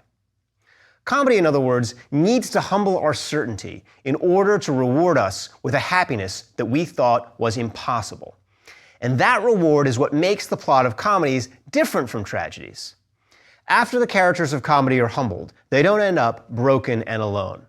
They find completeness in each other. In ancient and early modern comedies, this completeness is often crassly material. Financially bankrupt characters find that their love has a hidden cash inheritance. Characters with snobby parents discover that their bride is secretly a high-class princess. In modern comedies, the completeness is usually more subtly emotional. Each of the characters fills the other's deepest psychological need. To reverse engineer a modern comic plot, you therefore have to establish that your main characters are emotionally complementary, two parts of a single jigsaw heart, so that if they got together, they'd make each other whole. Then you need to establish that there's only one thing keeping the characters apart. In ancient comedies, that one thing is usually the character's parents. In modern comedies, that one thing is usually the character's more psychological guardians, their fears. What kind of fears keep the characters apart? Well, a character might not want to confess that her rules about not eating between meals aren't just rational common sense. They're a protective mechanism, a way to try to control the wild spontaneity of life so she doesn't get hurt. Or a character might not want to commit to one woman forever because he's concerned that he'll end up trapped and disappointed and alone. By using personal fears like these to keep the main characters apart, a comic script accomplishes two things. First, it makes the audience care for the characters. As we saw back in our introductory lectures, the way scripts create empathy for characters is by exposing their fears. So by revealing the fears of its romantic leads, a comedy encourages the audience to care for know-it-all characters who might otherwise seem off-puttingly immature or self-destructive. Second, by using the characters' fears to keep them apart, the script reveals that the deep problem the lovers must overcome is their own egos. Because at the bottom of every fear is our ego. It's our primal instinct for self-preservation, often skewed and misplaced, that makes us afraid, keeping us from venturing out of our comfort zones into the world of growth and opportunity beyond. And so the plot of a romantic comedy works by slowly dialing up the egoistic fears that keep the characters from taking the risky plunge into love. The more intense these fears become, the more empathy they generate, and the more the solution to the problem becomes clear to the audience. To find love, the characters must let go of their egos and their know-it-all-ism and their urge for self-preservation. And just when it seems like this will never happen, that's when it does. The characters' egos are humbled, and they at last enter into union with each other. So at its heart, the simple two-part plot recipe for a modern romantic comedy is this. 1, fear keeps the characters apart. 2, humility brings them together. That's why the script for When Harry Met Sally begins on a road trip that exposes all of Harry and Sally's youthful insecurities. And it's why the script continues to intensify their anxieties and vulnerabilities until finally Harry and Sally's different concerns about getting hurt merge into the same big fear. If they get together and it doesn't work, then they really will have no one. They'll be totally and permanently alone. To then get Harry and Sally over this shared fear and bring them together, the script follows the second part of the romantic comedy recipe by having the characters humbly admit that they didn't have things all figured out like they thought they did. Harry shakes off his godlike contempt for human mortality by confessing that it's the ephemeral things that he loves about Sally the most. The peculiar way she orders food, the way she's always cold, the little crinkle on her nose. And Sally confesses that Harry breaks all of her rules of practical logic. You say things like that, and you make it impossible for me to hate you. And I hate you, Harry. I really hate you. It makes no sense. It puts Harry and Sally in the terrifying position of giving up everything they thought they knew. But when they let go of their fears and step out of themselves, they make each other complete. If you want to craft a classic romantic comedy, this is the way to build your plot. Have your characters start by clinging to self-protective fears, and then keep them clinging for page after page after page until they bravely humble themselves at the very end. Since this plot structure is essentially an extended tease, the hardest part is to keep your audience intrigued and hopeful so they don't stalk off in the middle. Romantic comedies will often maintain the audience's interest by installing various heroic or tragic subplots, but the genius of When Harry Met Sally's plot is that it reveals that you can keep the tease going without borrowing story beats from other genres. You can keep your romantic comedy pure by using meta-narrative devices that make your audience feel that true love is imminent, spurring their minds to leap ahead on their own to imagine the couple's happy ending, tricking your audience into psychologically teasing themselves. One of When Harry Met Sally's meta-narrative tricks for getting its audience to sweetly torture themselves is the plot device of emphasizing Harry and Sally's converging lives. First, Harry and Sally go on the same trip to New York. Then, in the next vignette, they once again travel to the same place on the same plane, and when they land, they proceed to walk in exactly the same direction, on exactly the same motorized walkway, side by side. Then, both Harry and Sally's relationships end together, and they start healing and going on first dates with other people at the same time. Then their best friends get together, and so on and so on and so on. The more the script keeps up this device of showing Harry and Sally on convergent paths, the more it seems inevitable that their hearts will finally come together, prompting the audience's minds to keep leaping ahead to envision the couple together. And a similar cognitive tease is created by the insertion of the older couples on the love seat throughout the script. These couples keep refreshing the sense of true love, once again making the audience anticipate and re-anticipate Harry and Sally's romantic union long before it arrives. The ultimate effect of this extended flirt is to intensify the romantic satisfaction of the script's conclusion. Because as every writer of romantic comedy knows, for the audience to feel satisfied at the end, they have to first have endured the deep agonies of want. Otherwise, it's just like when Harry grabs himself an ice cream cone on New Year's Eve. Ice cream is great and delicious, but Harry takes no joy from it because his ice cream cone is a forced attempt at happiness. Ice cream tastes better when your mouth has been dusty and dry, just like love feels better when your heart has ached. And so the end of a romantic comedy has to have been something that the audience has craved for 90 minutes. It has to satisfy a deep hunger that the story has created. So the big lesson here is to make your audience work for that happy ending. Use your plot to build the audience's sense of longing by showing the main characters get closer and closer and closer and even sleeping together, but never becoming one. Make your audience imagine how happy the main characters would be by showing other couples getting together and finding happiness again and again and again. Until your audience wants the main characters to get together so badly that they think they can't take it anymore. Because when your audience feels that deep romantic ache, they won't feel like your happy ending is an empty cliche. They'll celebrate it as the perfect way to satisfy their hearts. Like the plot of When Harry Met Sally, the tone is reverse engineered to humble the audience's certainty and make us believe in something bigger than ourselves. Because like Harry and Sally at the beginning of the movie, we think we know it all. We weren't born yesterday. We understand how romantic comedies work. They peddle in escapist fantasies that are fun to indulge in, but that ultimately set us up for heartbreak in real life. So we're happy to play along with the movie like worldly wise 20-somethings indulging in a one-night stand. But we're not about to get emotionally invested. Yet somehow the tone of When Harry Met Sally seduces us, making us believe that true love can really happen. How does it accomplish this? Well, here's the trick. The narrator of When Harry Met Sally is a comic narrator. And like all the comic narrators we saw back in our introductory lectures, it shows us life through its main character's eyes. And crucially, the particular part of life that the narrator of When Harry Met Sally shows us through its character's eyes is their moments of ironic discovery. For example, the script gives us this action description in its opening beats. Harry spits a grape seed out the window, which doesn't happen to be down. As written, this description shows the reader the world exactly through Harry's eyes, leading the reader to repeat Harry's mistake of thinking the window is open. Harry spits a grape seed out the window. You can see how that's written to imply that the grape seed goes out the window.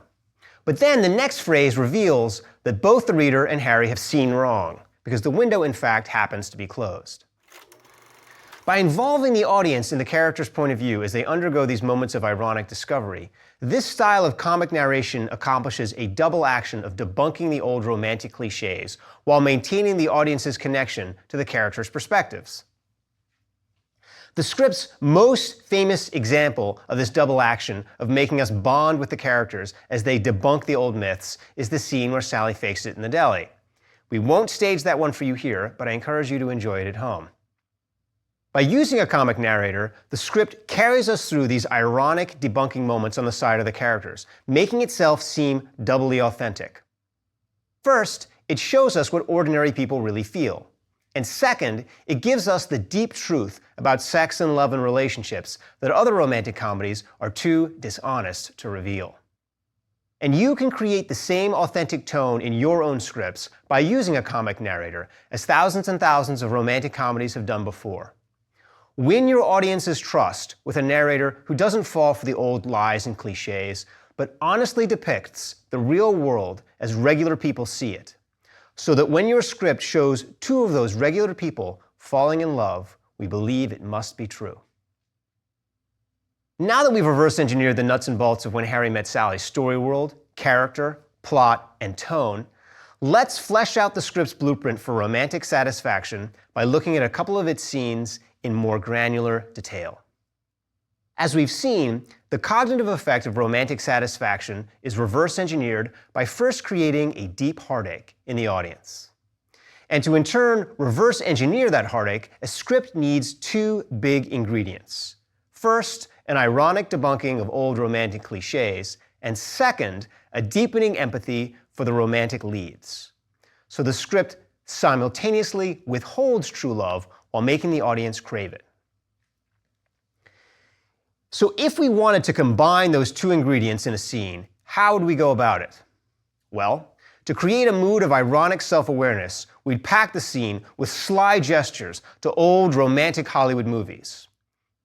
And to at the same time generate a deepening sense of empathy, we'd slowly reveal our character's innermost fears, which is exactly what When Harry Met Sally does in its famous split-screen phone scene. Hello? You sleeping? No, I was watching Casablanca. Ooh, channel please. 11. Thank you, got it. Now you're telling me you'd be happier with Victor Laszlo than Humphrey Bogart When did I say that? when we drove to New York? I never said that. I would never say that. All right, fine. Have it your way. So here, the scene ironically gestures to Casablanca and Pillow Talk, two iconic Hollywood romances, letting us know, hey, this is too smart and self-aware a piece of writing to fall for the old cliches. But then the script simultaneously creates a deep yearning for romance by exposing Harry and Sally's deep vulnerabilities.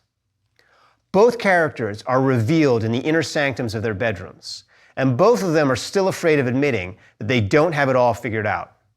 Harry plays the wise guy and mocks Sally for her youthful opinions, and Sally denies that she ever felt that way. By revealing Harry and Sally's fears, this scene follows the old recipe for empathy, making the audience care for the couple and desire their happiness. And to intensify this desire, the scene continues by showing that the characters have regressed all the way back into their deepest teenage insecurities. Harry's thoughts have returned to death, and he darkly jokes that he's got a 24-hour tumor. And Sally is still trying to be like Ingrid Bergman at the end of Casablanca and be sensible about the man who just got away. And as they lie there in their beds, their hearts exposed and vulnerable, they've never been closer. And so Sally reaches out, asking Harry, "What will you do?" But instead of taking the opportunity to ask Sally to be with him, Harry cracks a joke, and they hang up the phones, still friends, but unable to admit that they secretly want something more. In miniature, this is the whole plot of the movie. The characters so close, so literally side by side, that we keep imagining that they have to get together, and yet in the end, kept apart by the same old fear. So the big model here, which we'll see used over and over in scripts from Rushmore to Superbad to Girls to Broad City, is to marry ironic meta-narrative gestures with a sentimental exploration of the character's vulnerabilities. This marries authenticity with empathy, creating a genuine sense of heartache in your audience that you can deepen and deepen by never quite allowing the characters to give up their fears until at last, at the end of the script, the split screen dissolves and the two beds become one. If you want to write a classic romantic comedy, steal the blueprint from Nora Ephron that she stole from Shakespeare's Much Ado About Nothing, that he stole from Ancient New Comedy. Give us two know-it-all adult children walking side by side on the same journey to emotional maturity, but kept apart by the same egoistic fear, until in the end, they get over themselves and submit to the rule you showed us in the opening frame, the rule of true love. Then, mix in the one thing that When Harry Met Sally uses to make itself fresh, its worldly wise tone, skeptically debunking the old love stories to make your love story seem more true. And remember, the key to generating romantic satisfaction is to make audiences as thirsty for it as you can. So keep hinting that you'll give them what they want, and then keep withholding. It's called flirting, or teasing, or tuning the bed springs. It's the source of desire, and it's what makes the coconut wedding cake taste so good. If you'd like to get started on a classic comedy of your own, here's a couple exercises you can try. First, plot a story about a wrong-headed character. Have him disagree in some crucial way with the wiser and more mature characters around him. Then reverse engineer a sequence of story beats that encourage the character, step by step, to admit his mistakes. Second, write a scene in which two ex-lovers have the same deep fear, but can't admit it to each other, and instead end up parting ways over something superficial.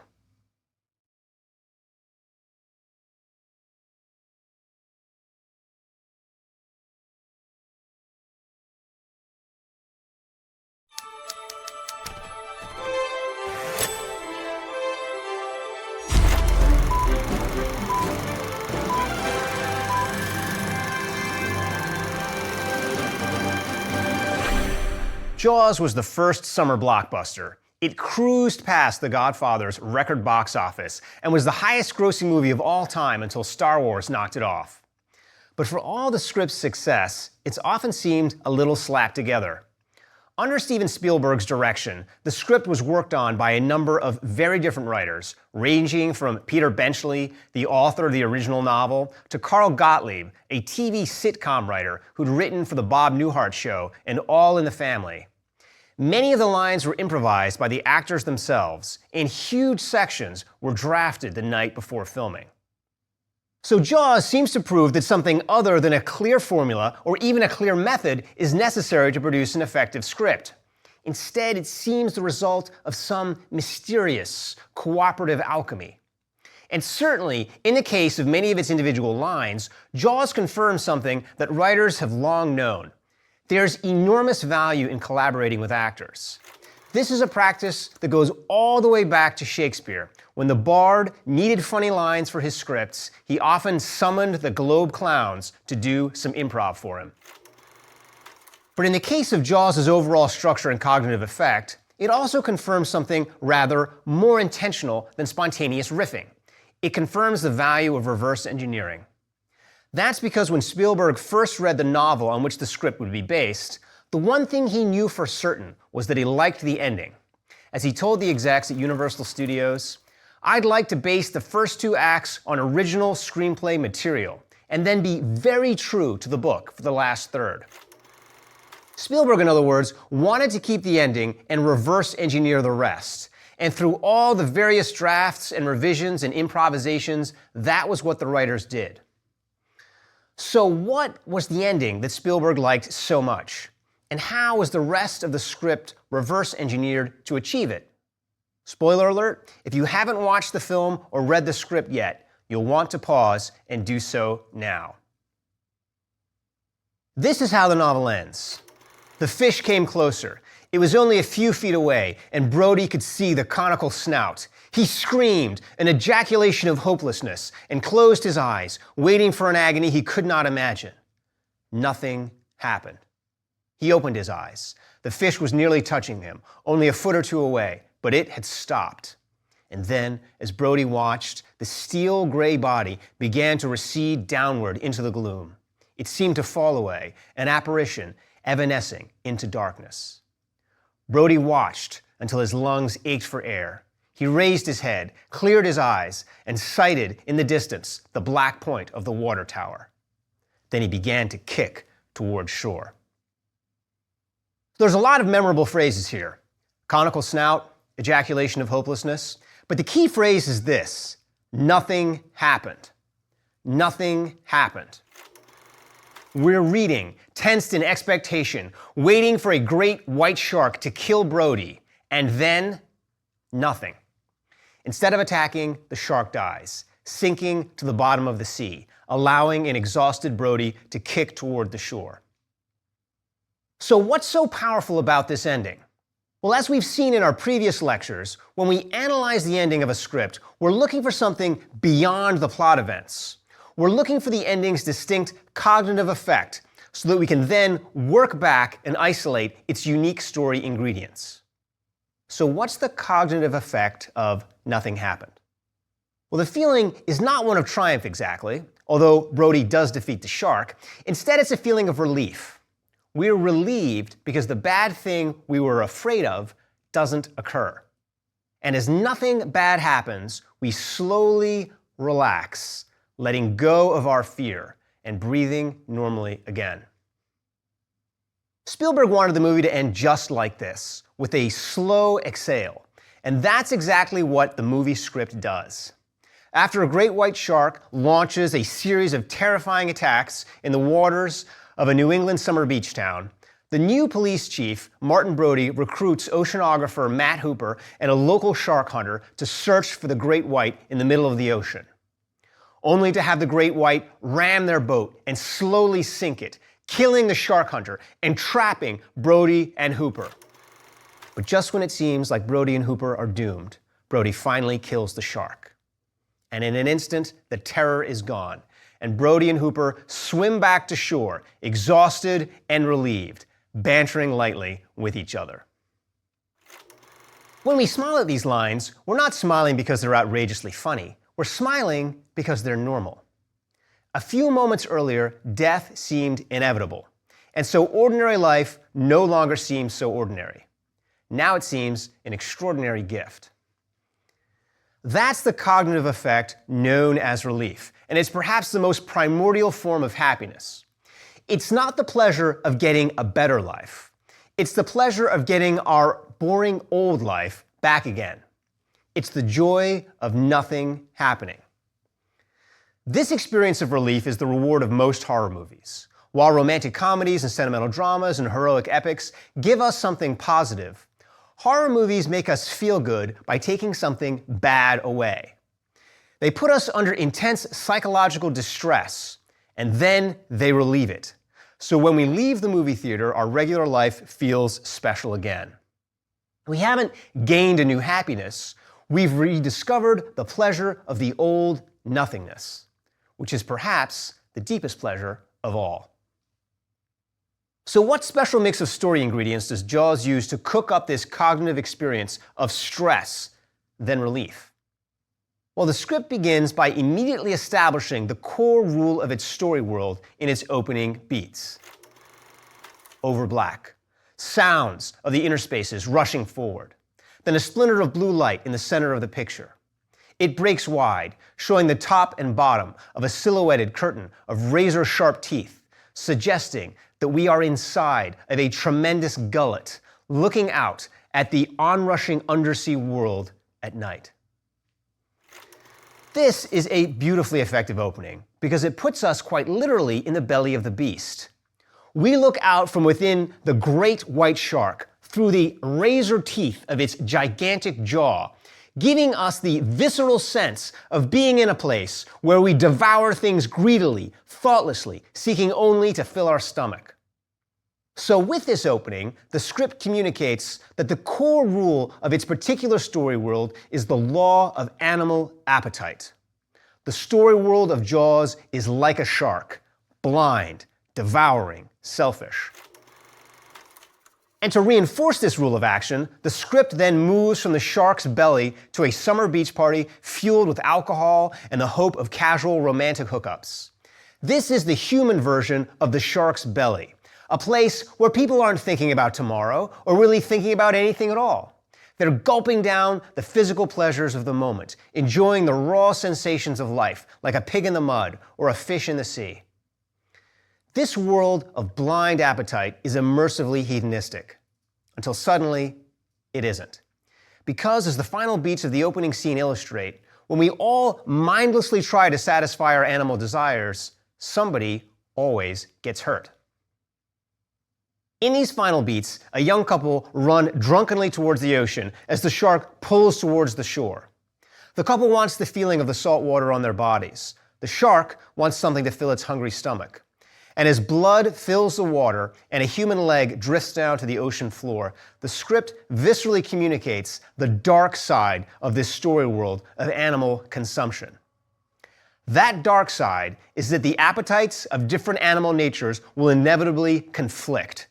And when they do, the result is violence. So crisply and efficiently, the script's opening scene reveals that the core rule of its story world leads inevitably to pain, which is why this rule is such a potent source of terror and relief. Again and again, the rule of animal appetite creates sudden conflict, as the fleshly desires of the beachgoers and the blind hunger of the shark conflict in violence. And the more this sudden violence happens, the more that we in the audience tense up, expecting blood and carnage everywhere, our nerves stretched thin, craving relief, hoping for nothing to happen. The movie term for this psychological stretching of the nerves is suspense. And the grand master of movie suspense, Alfred Hitchcock, once remarked that the way that movies create suspense is by showing a bomb under a table. Because once the audience sees the bomb, they're just waiting for it to go off. So the longer the audience waits, the more tense they get. The world of Jaws is reverse engineered to be that bomb. By itself, a shark can't kill anyone. But what about when that shark is floating off the shore of a town where vacationers want to feel the pleasures of the water and where greedy locals are determined to keep the beaches open to line their pockets? Then you have animal appetites on a collision course, and like a bomb placed under a table, there's going to be violence. So the big lesson here is that if you're writing horror, engineer a core rule for your story world that works like a bomb. In Psycho, that core rule is that we'll do things we know are wrong for love.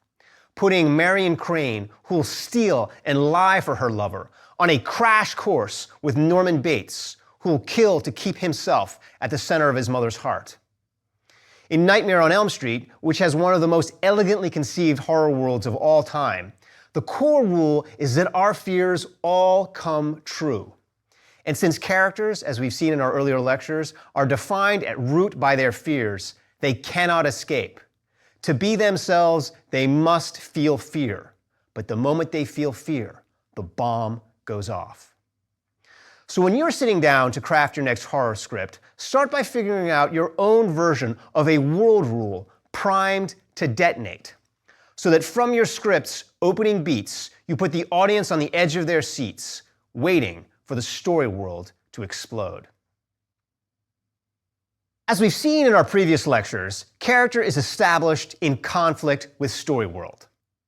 So how would you reverse engineer a character in conflict with the animal world of Jaws?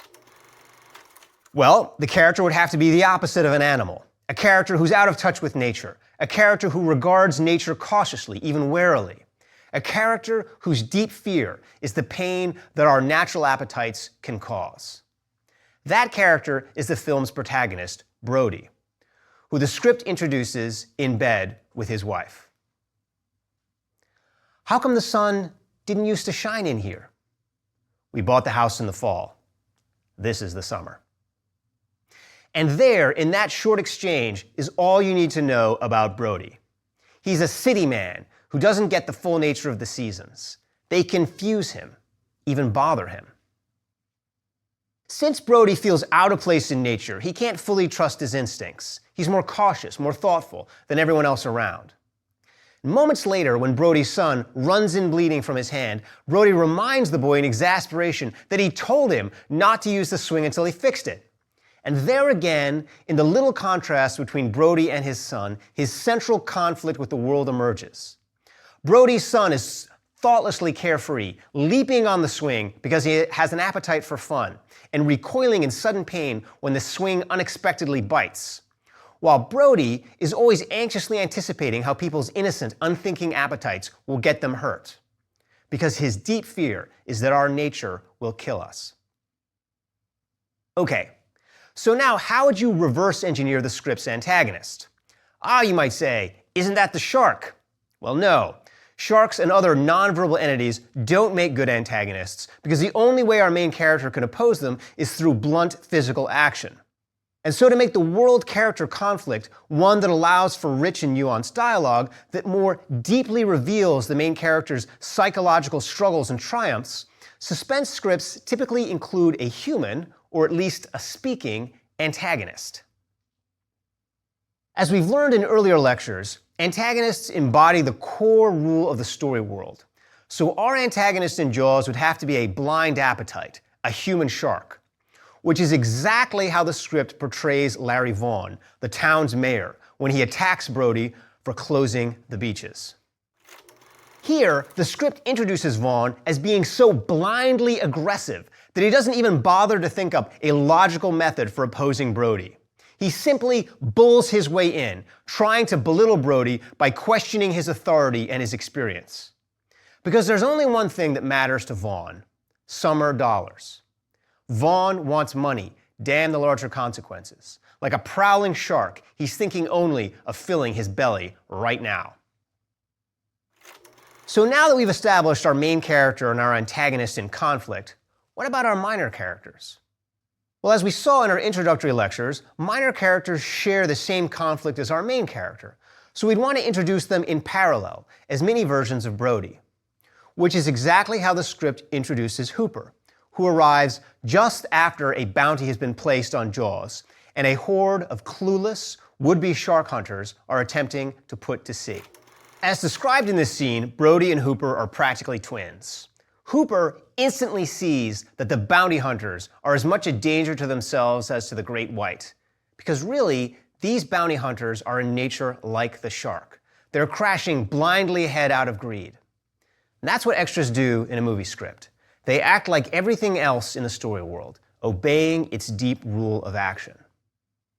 By trying to restrain the blind appetites of these bounty hunters, Hooper brings himself into perfect alignment with Brody, who is at that very moment warning another group of extras not to overpack their boat. And the next beat of the scene carries Hooper and Brody into literal unison by having them both challenge the same dynamite-brandishing lunatic. By introducing Hooper like this, the script tells us that Hooper shares Brody's conflict with the world. As an oceanographer, Hooper spends his time thinking about nature, analyzing it from outside, parsing its impulses into ordered findings. He's the self-awareness of the natural world, offering the broader perspective it can't take on itself. What makes Hooper a slightly more minor character than Brody is that Hooper doesn't feel the conflict with nature as deeply. Where Brody is powerfully afraid of nature's destructive potential, Hooper is a little more academic, his fear of the shark mixed with curiosity. Hooper and Brody's shared conflict with the story world's blind animal nature is why they work together to shut the beaches and hunt Jaws.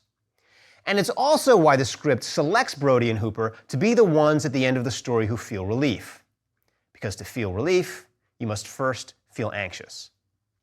Brody and Hooper, in short, are the character versions of us, the viewers. When everyone else in the story world charges ahead, they feel our sense of concern at the ticking time bomb of nature. And when they survive Jaws in the script's final scene, they share in our long exhale. So that's how Jaws introduces its shark world, its shark antagonist, and its shark-fighting characters. Now let's see how it constructs the plot. If you wanted to write a script that maximized the audience's cognitive sense of relief, how would you reverse engineer the plot? Well, first, you'd want to dial up the pressure, maxing out the audience's feeling of stress. And second, to keep the audience from going numb, you'd want to strategically relieve the pressure here and there, only to reveal that the relief was a hoax, jolting the audience into a renewed state of shock. The plot for Jaws follows this two-part recipe exactly. First, it dials up the pressure by constraining the physical space available to the characters, making Brody and Hooper feel increasingly trapped and creating a growing sense of claustrophobia. This shrinking of space begins in earnest when Hooper and Brody set out on the ocean to hunt Jaws. The moment they push off from the dock, the world is reduced to the size of their little boat. Then their little boat becomes disabled, so their available room shrinks again. Before, Brody and Hooper could at least move about the ocean, but now they're stuck in place. Then Hooper ends up in the shark cage, and Brody ends up in the sinking cabin. So the world tightens around them, closer and closer and closer. You can see how this effect is like a giant pair of jaws closing in. As the teeth clamp down, you have less and less room to move until finally you can't move at all. This technique of back-building a plot to tighten the physical space is a classic way to generate suspense. You see it all the time in Hitchcock. It's the technique employed in Psycho when Marion arrives at the Bates Motel, and it remains a core feature of modern suspense films. It's how the plot of The Silence of the Lambs is engineered, where the hero ends up in the claustrophobic darkness of the killer's basement. Jaws then follows the second part of our two-part recipe by creating moments of false hope. Moments where the plot encourages us to think the nightmare is over, only to have it resurface again. One of these moments of false hope occurs when the fishermen catch the tiger shark. They stand triumphantly with the big creature, posing with beach closed signs, while even the usually cautious Brody lets down his guard, convinced that the nightmare is over. Until Hooper starts worrying. Is this really the right shark? It could be. It almost certainly is. The odds are 99 out of 100. But there's something a little off about its bite. The tooth radius doesn't seem quite like the one from the killer shark. And so slowly, relief is replaced by a gnawing doubt. This use of false hope is another classic suspense technique. Stephen King uses it frequently, and the more moments of false hope you can salt into the script, the more the audience comes to distrust any positive signs. They become more like Brody, constantly anxious and neurotic. And so their minds work to build the suspense, even when the plot itself makes no effort to do so. So steal this plot technique and prime your audience to be their own plotters, using moments of false hope to encourage them to constantly imagine threats and bad outcomes when nothing is happening. So that instead of relying just on your plot to generate suspense, you turn your readers into a legion of horror writers who help create danger everywhere. When Spielberg read Jaws the novel, he immediately disliked its tone, finding it too grim. This wasn't a matter of personal taste. It was an important technical observation. Because if a story is consistently bleak, then the violence becomes expected, and the viewers quickly become numb, unable to feel suspense. Spielberg was committed to avoiding this numbness. To make the shark attacks feel fresh and raw, he ordered his designers to remove any traces of red from the actors' clothes or from the props. Because when the audience saw blood, Spielberg wanted the color to come as a shock. And Spielberg did the same thing with the story's tone that he did with the color red, reverse engineering it to be violence-free. Instead of being harsh and difficult, the tone is light and playful and fun, so that it constantly seduces you into relaxing, only to jolt you back in shock. Spielberg achieved this tone by hiring a sitcom writer to take a final pass on the script, making the dialogue bantering and light. Perhaps most famously, there's a dialogue given to Quint. Quint is a professional shark hunter. That's a serious business. You'd think he'd be a modern captive Ahab, all somber and steel. But instead, Quint is a man who likes apricot brandy, who raises his glass to swimming with bow-legged women, who sees Hooper's shark cage and launches into an ode to fair Spanish ladies. And even the villainous mayor is lightly funny. When he catches sight of a billboard on which some pranksters have painted a huge shark fin behind a swimmer, he explodes with ludicrous rhetoric. Sick vandalism! This is a deliberate mutilation of a public service message. Now I want those little paint-happy bastards caught and hung up by their Buster Browns. The effect of this lightness of tone is to ward off numbness and an oversaturation of horror, making the serious intrusions of violence feel more shocking. Like the color red, the urgency of the uncomic shark attacks comes as a visceral jolt. The big lesson here is to try incorporating two very different kinds of tone into your suspense scripts. A lighter, warmer tone that dominates, setting your audience up for sudden pivots into the heartless dark. Now that we've reverse engineered the nuts and bolts of Jaws' story world, character, plot, and tone, let's flesh out the script's blueprint for relief by looking at one of its key scenes in more granular detail. As we've seen, the key to creating relief is to reverse engineer suspense. And the most effective way to reverse engineer suspense is to put the audience's minds into anxious overdrive so that they're constantly expecting bad things everywhere. When you can get your audience into this panicked frame of mind, you've won the battle, because you can write anything and they'll still find it terrifying. So if we wanted to reverse engineer a scene specifically to put our audience's brains in this panic state, what would we do? Well, we'd want to convince our audience that the moment they let down their guard, something terrible will occur. So the end of the scene would have to be a moment where we let our audience relax their guard and then unexpectedly shock them. And to make our audience drop their guard, we'd want to transport them to a safe space where they can feel sure that nothing bad can happen, which in the case of a shark movie would be dry land. So our audience would just have to have escaped the water onto dry land and be feeling deep relief when we give them a nasty shock. And to make this shock really land, we'll want the preceding beats of the scene to wind up our audience by jolting them back and forth between claustrophobic danger and false hope, so that by the time our audience makes it to the final plot twist, their nerves will be exhausted. And finally, to get the scene primed for action from the very beginning, we'll want its opening beats to reestablish the conflict between character and story world so that there's urgency and dramatic stakes from the get-go. And this is exactly what the script for Jaws does in the scene with Alex Kintner, the young boy who paddles out into the ocean on his raft.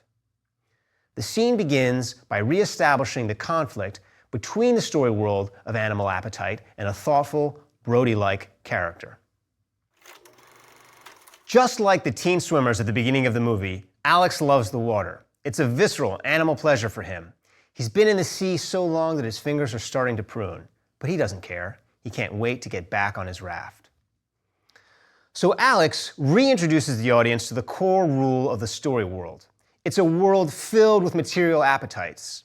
It's a world in which people's nature urges them to be like the shark and satisfy their hungry senses. And to emphasize the sense of animal pleasure, the script then shows a dog playing in the water near Alex. Everyone is an animal here, playing in the surf. In conflict with Alex is his mother.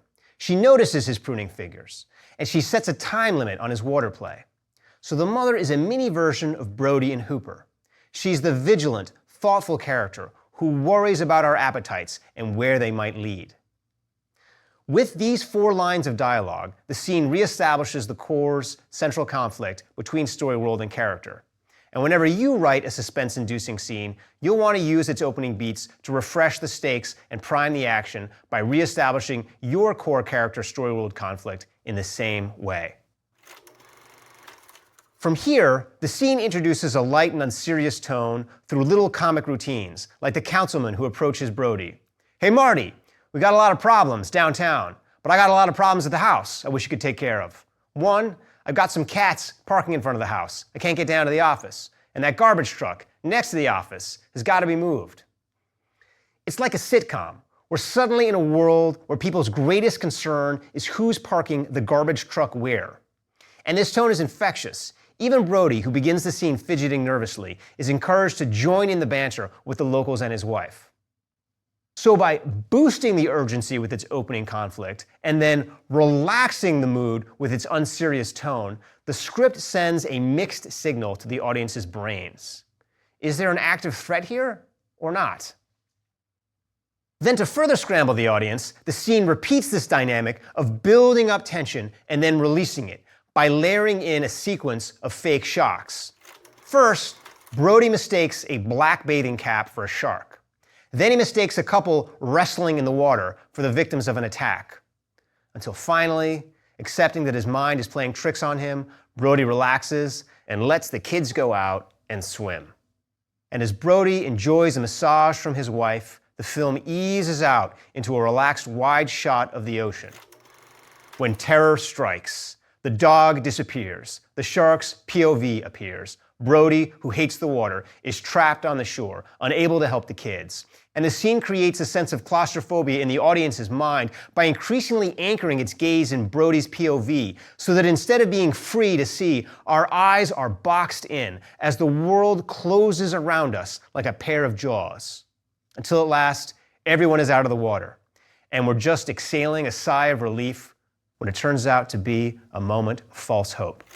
Because the script then shows Alex's mother weeping mournfully on the beach, unable to find her son, making us realize that we can never relax, even when we're out of the water. So that's how this scene is elegantly reverse engineered to put the audience's minds into a state of self-perpetuating suspense. And the big lesson here is to reverse engineer your own scenes to do the same thing to your audience's minds, building tension by sending mixed signals about whether things are dangerous or carefree, before finally ending on a beat where your audience exhales, only to realize it was too soon. So that's the blueprint that Jaws gives us for creating suspense and then relief. Create a story world that's a Hitchcockian bomb. Introduce anxious characters who try to defuse it. Keep the tone light. Build in plenty of false hope and plot claustrophobia. And then end with nothing happening. If you like Jaws and you want to get started on your own horror suspense script, here are a couple of exercises you can try. First, imagine a story world that's like a bomb waiting to go off. Something about the deep laws of the world make it inevitable that violence will erupt. Now backbuild a plot that makes the effective space of that world get smaller and smaller, so it feels like holding a hand grenade in a room where the walls are closing in. Second, write a scene of false hope where you raise a series of false alarms again and again and again, convincing the audience that nothing will happen until you suddenly bring in a real threat at the end.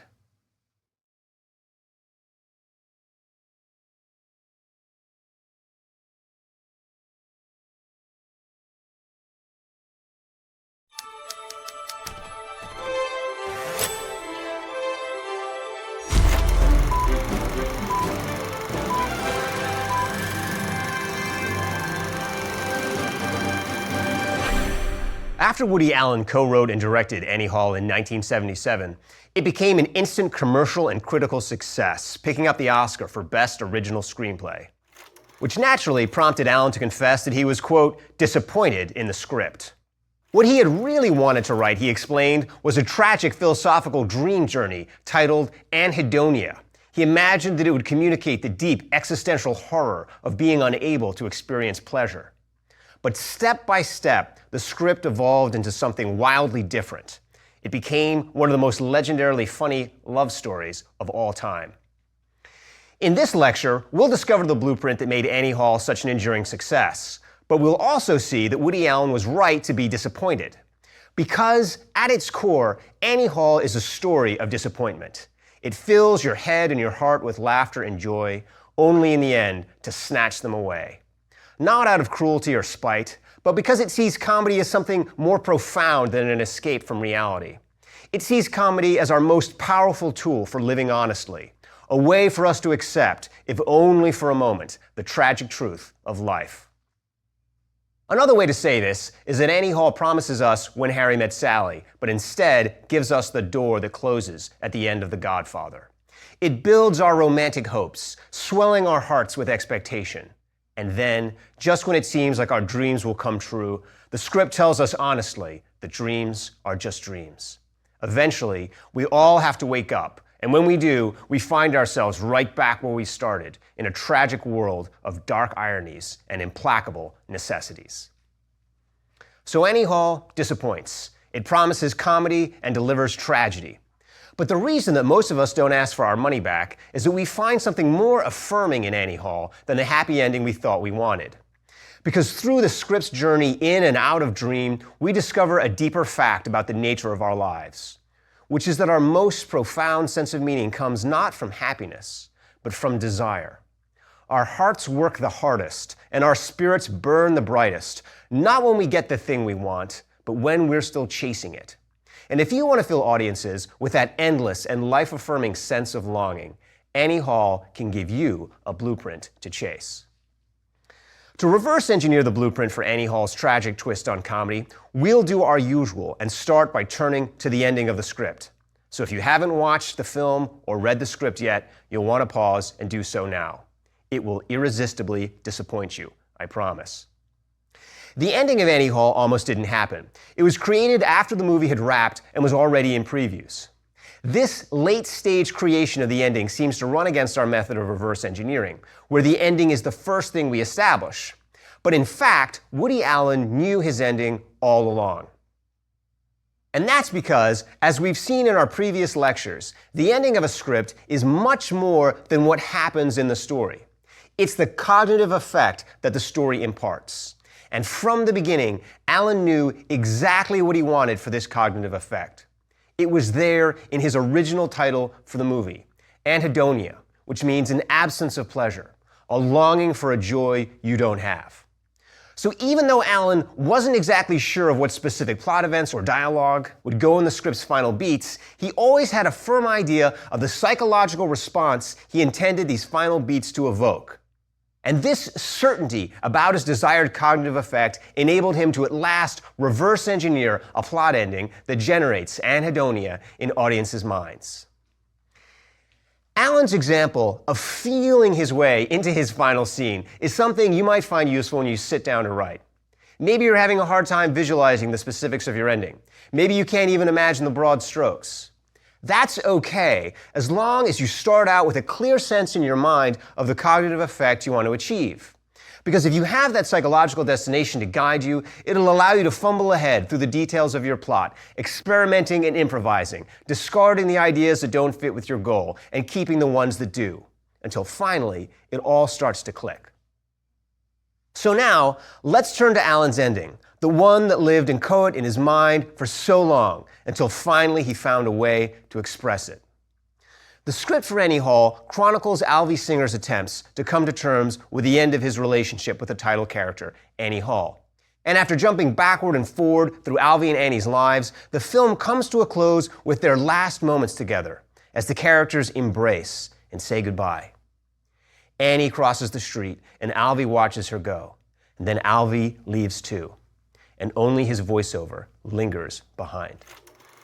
After that, it got pretty late, and we both had to go, but it was great seeing Annie again. I realized what a terrific person she was, and how much fun it was just knowing her, and I thought of that old joke, you know, this guy goes to a psychiatrist and says, "Doc, my brother's crazy. He thinks he's a chicken," and the doctor says, "Well, why don't you turn him in?" And the guy says, I would, but I need the eggs. Well, I guess that's pretty much how I feel about relationships. You know, they're totally irrational and crazy and absurd. But I guess we keep going through it because most of us need the eggs. This ending is a masterclass in how to generate nostalgia, that bittersweet longing for something you've lost. Even after Annie and Alvy are gone, the script encourages us to feel their presence in our mind's eye through Alvy's voiceover. It's like when you walk into a house where you once lived, and you can still hear the laughter of children in their bedroom long after they've grown up and gone away. And the darkly funny musings of Alvy's voiceover reinforce this haunting effect. We know it's crazy to keep looking for love, yet it's also something that we feel we've been so very close to finding. So even as Alvy ironizes love with a joke about the male pursuit of eggs, we continue to maintain our sentimental fantasy that somewhere out there is the person who will make us whole, bringing joy to our hearts and peace to our minds. Put in cognitive terms, this ending splits our minds in two. One part of our mind, the part fed by our visual senses, has the experience of a physical present in which love does not exist and Alvy and Annie are gone. But another part of our mind, fed more by the mind's eye of our memories, has the experience of a love that did exist and might exist again. One part of our mind is more ironic, joking, absurd. The other part of our mind is more honest, confessional, sentimental. And this inner mental division between an ironic detachment and a sentimental immediacy creates a longing in us to be whole again, to put the two halves of our experience together. So it stimulates the same yearning for wholeness that we feel when we're looking for our other half, the person to complete our soul. This feeling of romantic longing is the ultimate cognitive effect of Annie Hall's script. And to recover the script's blueprint for creating it, let's reverse engineer its four major story components: story world, character, tone, and plot. The script begins by introducing the core rule of its story world through a monologue by Alvy. There's an old joke. Two elderly women are at a Catskills mountain resort, and one of them says, "Boy, the food at this place is really terrible." The other one says, "Yeah, I know, in such small portions." Well, that's essentially how I feel about life, full of loneliness and misery and suffering and unhappiness, and it's all over much too quickly. With this little set piece, the script establishes Alvy's world as a place of rampant self-absorption. Alvy tells a joke about two self-absorbed characters while dramatizing his own self-absorption by employing a monologue, the preferred speaking form of egocentrics. Then, to establish that his self-absorption is the essential rule of the entire story world, the script cuts right into a scene where young Alvy is dragged by his mother to see a doctor. The universe is everything, and if it's expanding, someday it will break apart, and that would be the end of everything. What has the universe got to do with it? You're here in Brooklyn. Brooklyn is not expanding. To Alvy's mother, nothing's bigger than Brooklyn, even the universe. So it's not just Alvy who suffers from total introversion. All the characters in the script are trapped within their own first-person worlds, creating a story world filled with unrequited desire. Since all the people of this story world swim all day in a cauldron of their own undiluted feelings, their own needs and wants come to seem like everything. But of course, the sheer fact that these people have needs and wants means that they're not complete in and of themselves. So again and again, the characters of Annie Hall make efforts at love, trying to find something outside to complete them. But because the characters are all egocentrics who can never really get past themselves, they inevitably end up returning to their own self-involved expectations, still yearning for something more. So if you want to create romantic longing in your next script, try borrowing Annie Hall's blueprint for establishing a tragic story world of constant, unfulfilled desire. Begin with one monologue, followed by another, and another, and another, until the script becomes a tapestry of overlaid voices, all talking to themselves. And to maintain this cognitive effect through to the end of your script, keep the monologues coming until you conclude, like Annie Hall, with a monologue by the same character who began at the start. Because that's the tragic rule of this story world. It keeps expanding and expanding, but in the end, it never makes it out of Brooklyn. So who are the characters trapped in this story world of endless unfulfilled desire? As we've seen in previous lectures, the typical way for scripts to establish their main characters is through their conflict with the story world. But if Alvy is himself his own world, how can he be in conflict with it? Well, the answer is that Alvy is in conflict with himself. This is a clever twist on the usual way of establishing the conflict between character and story world, and it produces a main character who's very different from the ones that we saw in Casablanca, The Godfather, and Jaws. Alvy is not at war with the Nazis or the Feds or a shark. Instead, he's at war with his own mind, his own desires, his own insecurities, his own hopes and fears. This is why the script occasionally uses the metadramatic trick of summoning up two Alvys at once.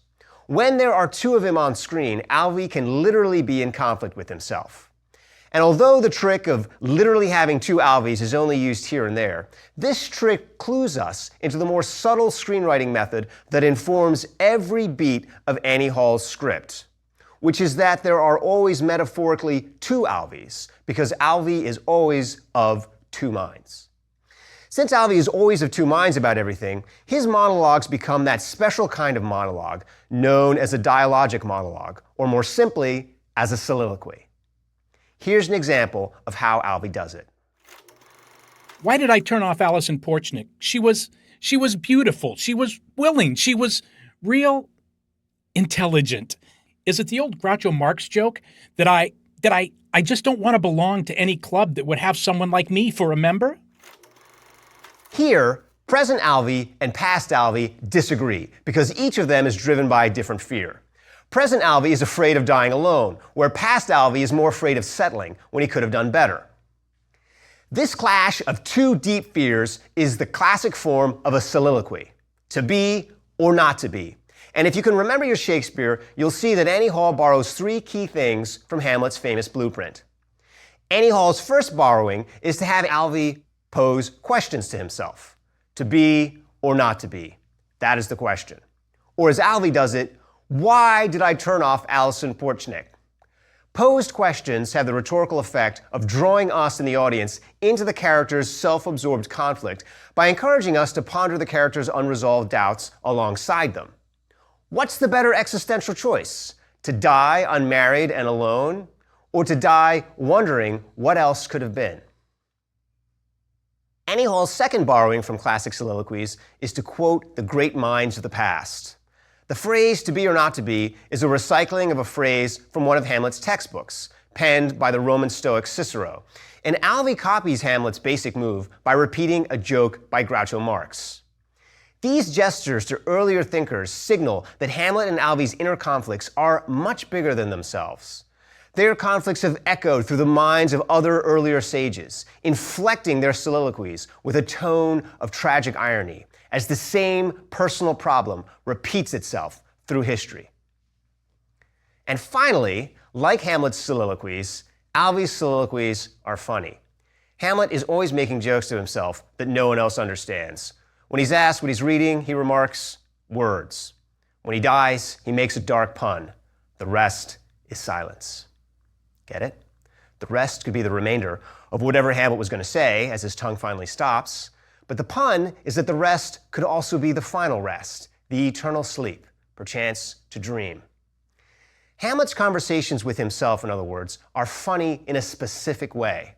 They're filled with wry double meanings about life and death and the purpose of things. And so are Alvy's soliloquies. Because for Alvy, the double meaning of his life is that he wants his to be, but also his not to be. He wants Alison Porchnik, but he also wants a girl who isn't so willing. Catching him in an eternal condition of irony that explains why Alvy's last words, like Hamlet's, are a cosmic pun. The rest is silence. Most of us need the eggs. Why does the script for Annie Hall give Alvy soliloquies? Well, as we saw back in our introductory lectures, soliloquies have a special cognitive effect. They create sympathy with the character, prompting the audience to identify with them. And in the case of both Hamlet and Annie Hall, that sympathy is crucial to balancing out the character's egoism.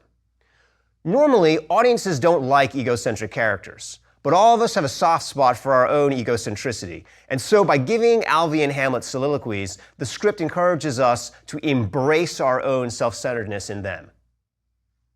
So if you want your next script to inspire romantic longing, the next step to take after you establish your monologue world is to give your main character an ongoing soliloquy, so that while the minor characters around him monologue comically, he struggles sympathetically, caught between conflicting fears.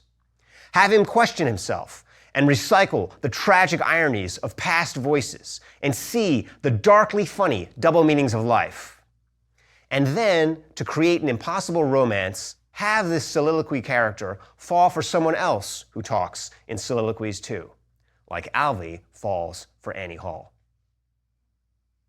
So how does the script of Annie Hall translate its innovative spin on character conflict into a working plot? Well, as we've seen, Woody Allen's goal from the beginning was to create a story that generated romantic longing, an unrequited desire in the heart for love. So the plot is reverse engineered to create a feeling of endless yearning by repeating the same mini narrative of hope and disappointment over and over, catching Annie and Alvy in a circle of desire and frustration that goes round and round and round, never bringing them full satisfaction, but also never letting them give up. To see how this works, let's hit the script's main story beats. The script begins with the failure of Alvy and Annie's relationship, showing their romance as it comes apart. But it then swiftly flashes back to the beginnings of their relationship and slowly chronicles the blooming of their affections. In other words, the plot starts with a disappointment and then withdraws back into itself, returning to an earlier moment of hope. To invest this earlier moment of hope with a mood of genuine optimism, the script juxtaposes Annie against Alvy's earlier romantic partners, Allison and Robin, establishing a doomed pattern of tragic repetition that Annie seems to shatter. The plot, in other words, conjures up the boom, boom, boom of tragedy and then appears to break it with the introduction of Annie, convincing the audience, as tragedies always ironically do, that this time it'll be different. And for a while, it is different. Annie and Alvy's relationship is weird and special and idiosyncratic and magical. It gives us the feeling of discovering something extraordinary that we never knew existed, a remarkable person we couldn't have dreamt up. And so for a moment, the first-person story world of self-absorption seems to be defeated.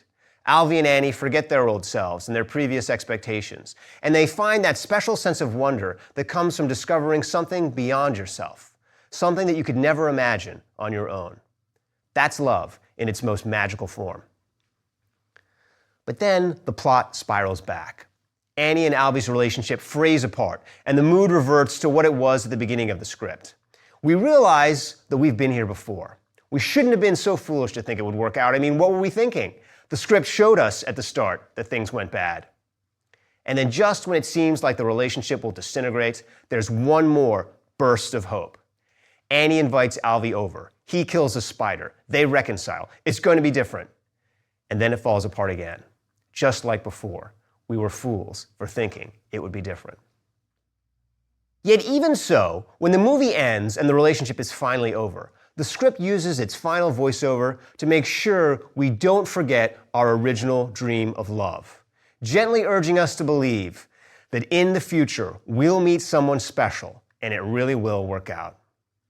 So that's the plot of Annie Hall. It's a loop that keeps taking you back to the same romantic failure, tricking you over and over into thinking that you can escape and find love for good, but then reintroducing you once again to disappointed déjà vu.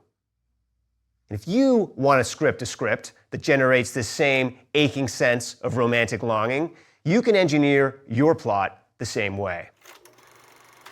Start your script with the collapse of a character's dream, then flash back for an in-depth account of the heady days of hope when the dream first began, showing your audience all the ways that this dream is different from previous dreams that didn't work out. Then, when the story finally catches back up to the failure that kicked off the start of the script, introduce a moment of false hope before the dream collapses one more time. And yet, even as the fantasy falls apart, end your script on the promise of a future dream, so that even as your audience knows it's futile, they feel their hearts ache with hope again. Now let's see how Annie Hall deepens the audience's heartache with its tone. To create a mood of unrequited yearning, Annie Hall is narrated from a split perspective that constantly mingles authentic feeling with ironic meta-commentary. This style of narration leads us in the audience to feel two states of mind at once, hopeful and honest, passionate and wise, making us want to bring these two states together so that we can feel complete, the two made one of perfect love. Except, of course, that like everything else in Annie Hall, our split perspective never quite makes it to the altar. The script pulls back the curtain on its techniques for creating this split tone in the scene where Alvy stages a play about his relationship with Annie. Because instead of ending like Alvy's real relationship does, the stage Annie tells the stage Alvy she loves him. After which, the real Alvy breaks the fourth wall to tell us. What do you want? It was my first play. You know how you're always trying to get things to come out perfect in art because it's real difficult in life. So Alvy has rewritten his tragic love story to give it a happy ending, which he realizes is ridiculous, but which he also denies is ridiculous because that's the point of art. Like Alvy's stage play, this breaking of the fourth wall reveals the honest truth of his feelings, but it also ironically reminds us that the performance isn't real. A similarly dramatic splitting of the tone between authentic emotion and ironic meta-commentary occurs in the scene where Annie and Alvy are kissing in bed, and Alvy abruptly stops, complaining that Annie feels removed. At which point, Annie's mind separates from her body like a ghost and sits down in a chair to draw, while her body remains in the bed, locked in an embrace with Alvy. So in a single instant, we see both the honest truth about how Annie really feels and the greater irony in it. Like the other meta-narrative devices of Annie Hall, these divided selves point you to the deeper, more subtle method that the script uses in all of its beats to create its special tone, which is simply to have its characters honestly contradict themselves. I know it sounds almost too simple, but you can see how it works in Annie Hall's famous lobster scene. At first, Alvy is scared of the lobster, and Annie thinks he's being silly. But then, when Annie finally catches the lobster, Annie and Alvy's perspectives flip, like this. I can't put him in the pot. I can't put a live thing in hot water. Gimme, let me do it. What's he think we're gonna do? Take him to the movies? Now, all of a sudden, it's Annie who turns serious and Alvy who's cracking wise. So even though the core of the scene remains the honest emotions of the characters, the audience's minds are spurred into a meta-commentary state by the realization that Annie and Alvy have just swapped roles, like actors changing wigs on the stage in front of us. So if you want to recreate Annie Hall's tone, this is the real secret. Have your main characters earnestly contradict themselves again and again, making us feel that their actions are at once authentic and ironic, and creating a delicately serious but also lightly funny splitting of tone. Now that we've reverse engineered the nuts and bolts of Annie Hall's story world, character, plot, and tone, let's flesh out the script's blueprint for romantic longing by looking at one of its key scenes in more granular detail. As we've seen, the way to create romantic longing is to have two soliloquizing characters fall in love and then go round and round in ironically earnest plot circles. So let's take the next step and ask ourselves, what should be the psychological core of our two soliloquizing characters? Or in other words, since the soliloquy is a conflict of fears, what should our characters' two deepest fears be? Well, by reverse engineering, we can see that it'll boost the irony, both comic and tragic, if both our main characters share exactly the same two fears. And since the characters are looking for love, their first fear would naturally be a fear of romantic rejection. And their second fear would be a fear of getting trapped in a relationship with the wrong person, which would leave them unhappily alone in a different way. So when the two characters meet, they'll tragicomically soliloquize the same two fears. One, that the other person won't love them, and two, that the other person will love them for the wrong reason. And this is exactly how Annie Hall establishes Annie and Alvy's relationship in its famous terrace scene. So, did you shoot the photographs in there or what? Yeah, I sort of dabble around, you know. They're wonderful, you know. They have a quality. Well, I would like to take a serious photography course soon. Photography is interesting because, you know, it's a new art form and a set of aesthetic criteria have not emerged yet. Aesthetic criteria? You mean whether it's a good photo or not? The medium enters in as a condition of the art form itself. That's Well, I mean it's all instinctive, you know. I mean, I just try to feel it, you know. I try to get a sense of it and not think about it so much. The subtitles tell us that Alvy and Annie aren't really communicating with each other. They're soliloquizing to themselves, caught in just the two fears we reverse engineered. Sometimes Alvy and Annie are afraid that the other person will think that they're stupid or shallow, so they put on an act to impress them, like when Alvy pontificates about aesthetic criteria. But at other times, they're afraid this act will get them into an empty relationship with someone who doesn't know them, like when Annie worries that she's attracting a schmuck. This is a fantastic blueprint for any scene that you want to use to create romantic longing. Not because you want to copy its literal trick and use subtitles, but because, as always in Annie Hall, the metadramatic tricks pull back the curtain on the underlying screenwriting method, which in this case is to harness the power of regular old romantic subtext. To learn to use this subtext yourself, all you need to do is write a line of dialogue that expresses one of a character's two fears. Then follow it with an unspoken action beat that expresses the character's opposite fear. Then for the character's next line of dialogue, express that opposite fear and follow it with another unspoken line of subtext that reverts back to the original fear. And so on, round and round and round. If the transitions between fears feel too abrupt, slow them down so that the fears more gradually wax and wane. And once the dialogue is working, you can erase the lines of subtext. It was just scaffolding to keep the structure clear in your mind. That's what Annie Hall's scene does in its second half when it drops the subtitles, and the cognitive effect of romantic longing remains. And to wrap your scene, do what this scene does when Annie and Alvy agree to go to the same place for opposite reasons. Annie wants to go to a club to sing naturally and be herself and not get into any more bad relationships with people who want her to be somebody else, while Alvy goes to win a kiss. She's afraid of being loved by the wrong person. He's afraid of being rejected. And the ironic cosmic soliloquy goes on. So do the same in your next script if you want to draw your audience into longing. Create a mix of sympathy and delicate irony by having two characters pretend to talk to each other when they're really soliloquizing to themselves. Then show them going to the same place but living in different worlds, physically together but emotionally apart.